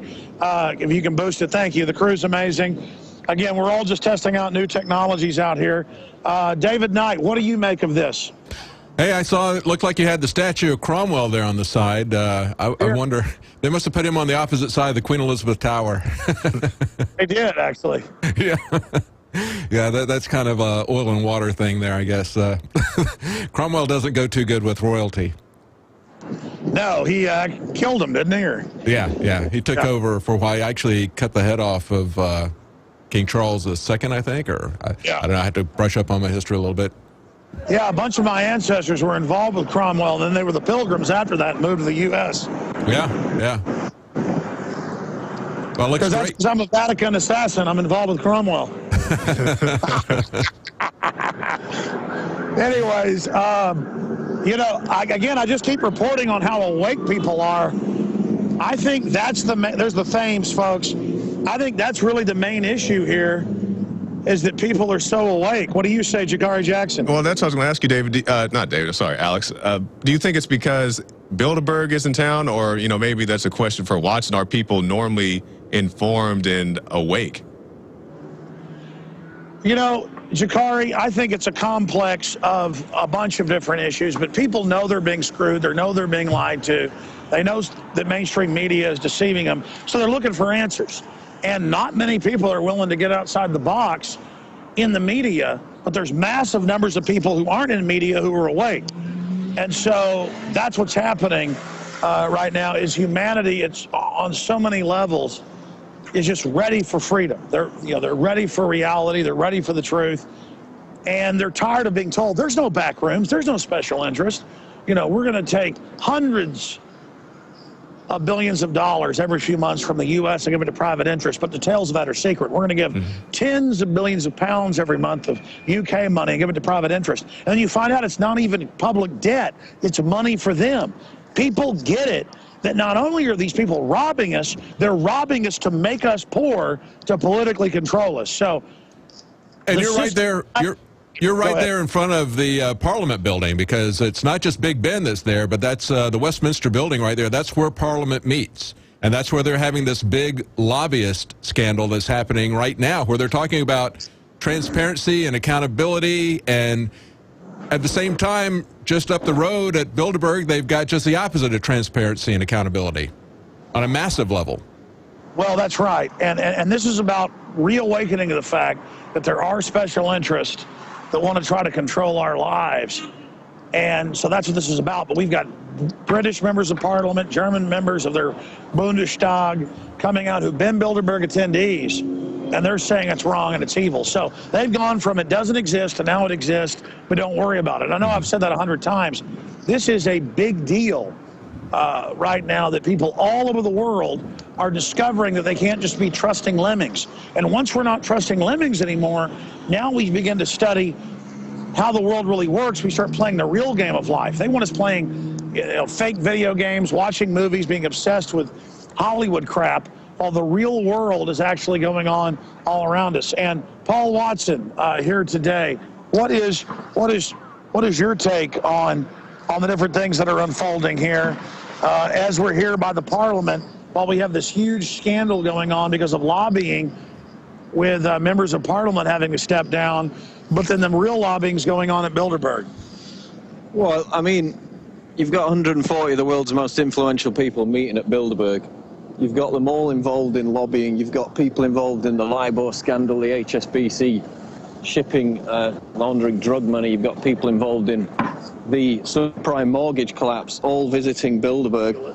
And then you've got the mainstream media here in the UK focusing on a lobbying scandal, which is 10 times lesser in importance. And then the state media, the BBC, turns up at Bilderberg, says it's all conspiracy theory. They've got no power, doesn't really exist. And it's amazing. It's embarrassing, actually. I find it embarrassing. Well, Paul, I'll ask you, because Alex had brought up the point that all the people he had met so far are so awake. Since you're more familiar with the area, are people more, awake in general, or is it because you think Bilderberg's in town? No, actually, we've been traveling to several different places, and a lot of the people aren't even aware of Bilderberg, but they're generally awake. They know who Alex Jones is. And Alex was actually saying, in comparison to a lot of places in America, they're very docile. And when he came over here to Europe, the general state of people being awakened was very noticeable. Mm-hmm. We've talked to a lot of enlightened people already. People are coming up to Alex on the street every 10 seconds. Paul Watson, say hi to some of our listeners. Hi, how you doing? Hi. Nice to meet you. Just talking about the fact that a lot of people are more awakened here in Europe compared to Texas. Well, I mean, I got a lot of listeners awake, but the people are more tuned in. Yeah. So that's what we've experienced so far in the first few days. Love it. I like Right. So we're just watching the footage. If you're a new watcher, new listener, you can go to Infowars.com/B.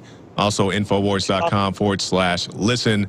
#Bilderberg, and you can follow all the Infowars updates. We're watching some of the viewers and listeners who are meeting Alex and the crew right now. They're outside Big Ben and Parliament. Yes. Paul, you mentioned HSBC, the money laundering, the drug issues going on there. Maybe that explains why David Petraeus is there. Maybe they needed some help doing the money laundering and the drug trade a little bit better. He's had so much experience there with the CIA and Afghanistan. Maybe he can offer HSBC a little bit of pointers. Are you a listener? Yeah. That's quite possible, yes. I guess he's got a lot more time on his hands now. That's right. But there's a lot of interesting people out. We've heard Bill Gates is in London for a function. Hey, tell folks all the listeners that are showing up. We're just we can see the listeners. We only got around the corner, just looking around Big Ben. We're being mobbed. It's getting harder and harder for Alex to cover anything because everybody recognizes him. It's amazing, and we're expecting at least a couple of thousand people at Bilderberg. It's going to be a massive crowd. They're already starting to crack down with the security, the police pushing us back. Right. It's already turning into a circus, but, it's exciting. So, Paul, tell us how people can catch up with Bilderberg. Actually, if they're physically there in the location, where do they need to go? What do they need to know? Well, it's in Watford. You go to Watford Junction train station, and then the Grove Hotel is literally about 10-minute taxi ride from there. Watford is obviously northwest of London. It's 20 minutes direct from London on a train. So anyone in the area is, you know, they've really got no excuse. They've got to be there. And we're expecting a massive turnout, and I'd encourage everybody to get marijuana out here. Yeah. Okay, so watching, we saw the videos of them checking people's papers, going in and out of neighborhoods. Can somebody expect to have their papers checked if they try to go to the hotel? Yeah, I've grabbed the audio here. So yes, it's martial law in Watford. Is basically what's going on. And again, we are here. Can you guys see the images for PrisonPlanet.tv viewers? Yes. Yes. Can you see the image of Big Ben? How cool is this to be broadcasting live from here? That looks great. Looks great. Oh, Big Ben's going off. Listen, hold on. Listen.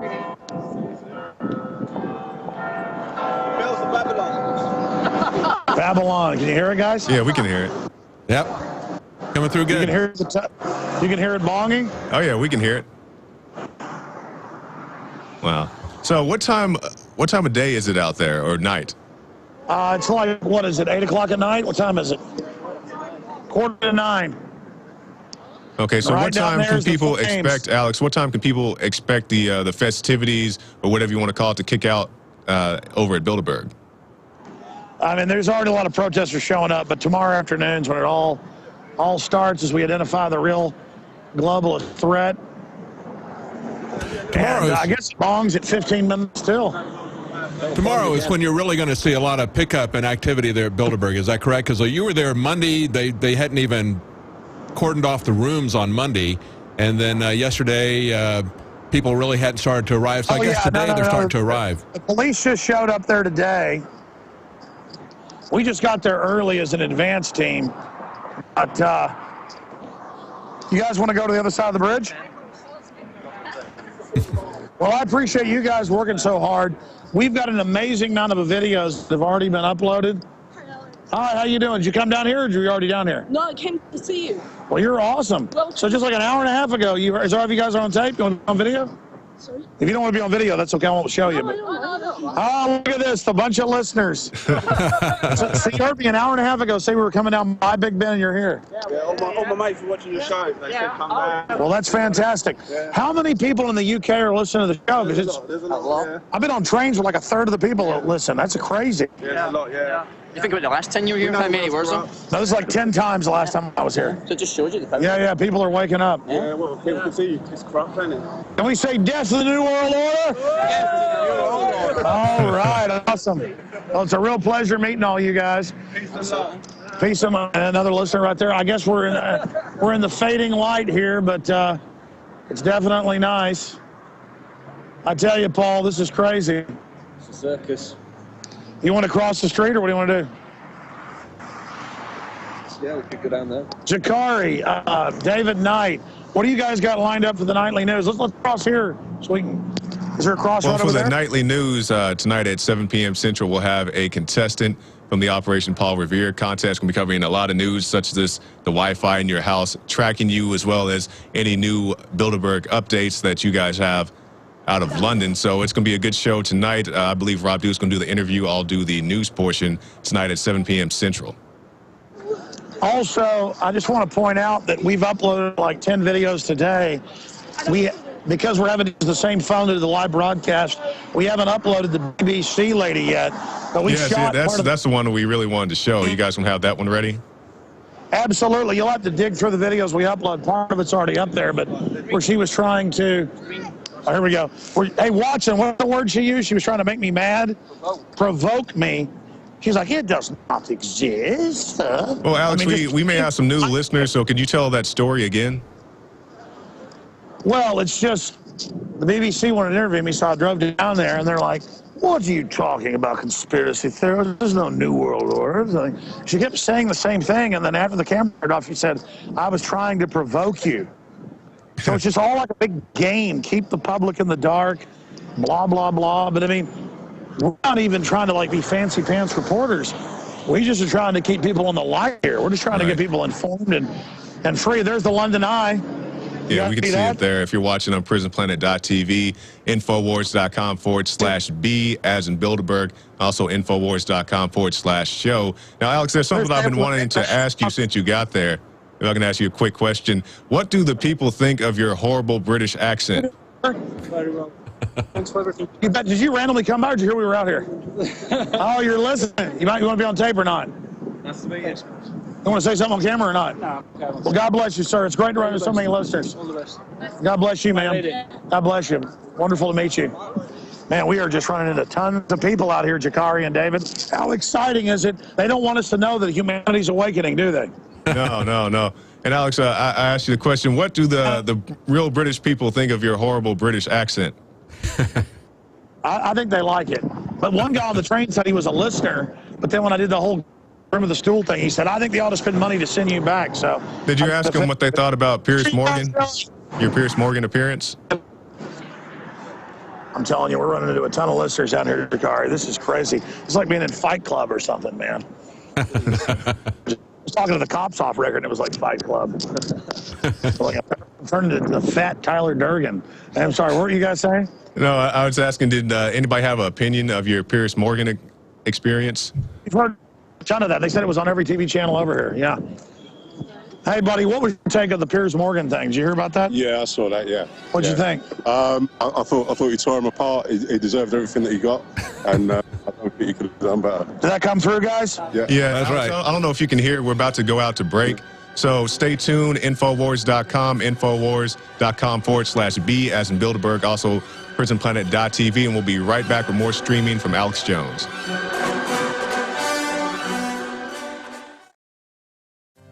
All right, folks, final segment of Overdrive here. We've got great listeners showing up quite a bit, like 10, 15 people now out here because we're broadcasting live from right by Big Bend.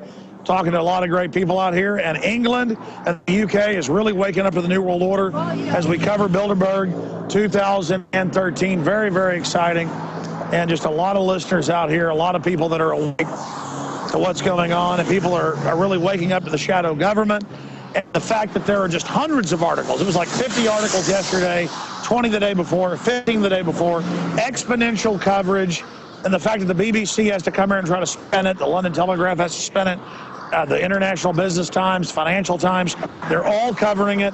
It's very, very exciting. And now members of the British Parliament are criticizing Bilderberg in the midst of this big scandal dealing with lobbying, and that's something David Knight has been pointing out is the big lobbying scandal. This is the ultimate lobbying scandal.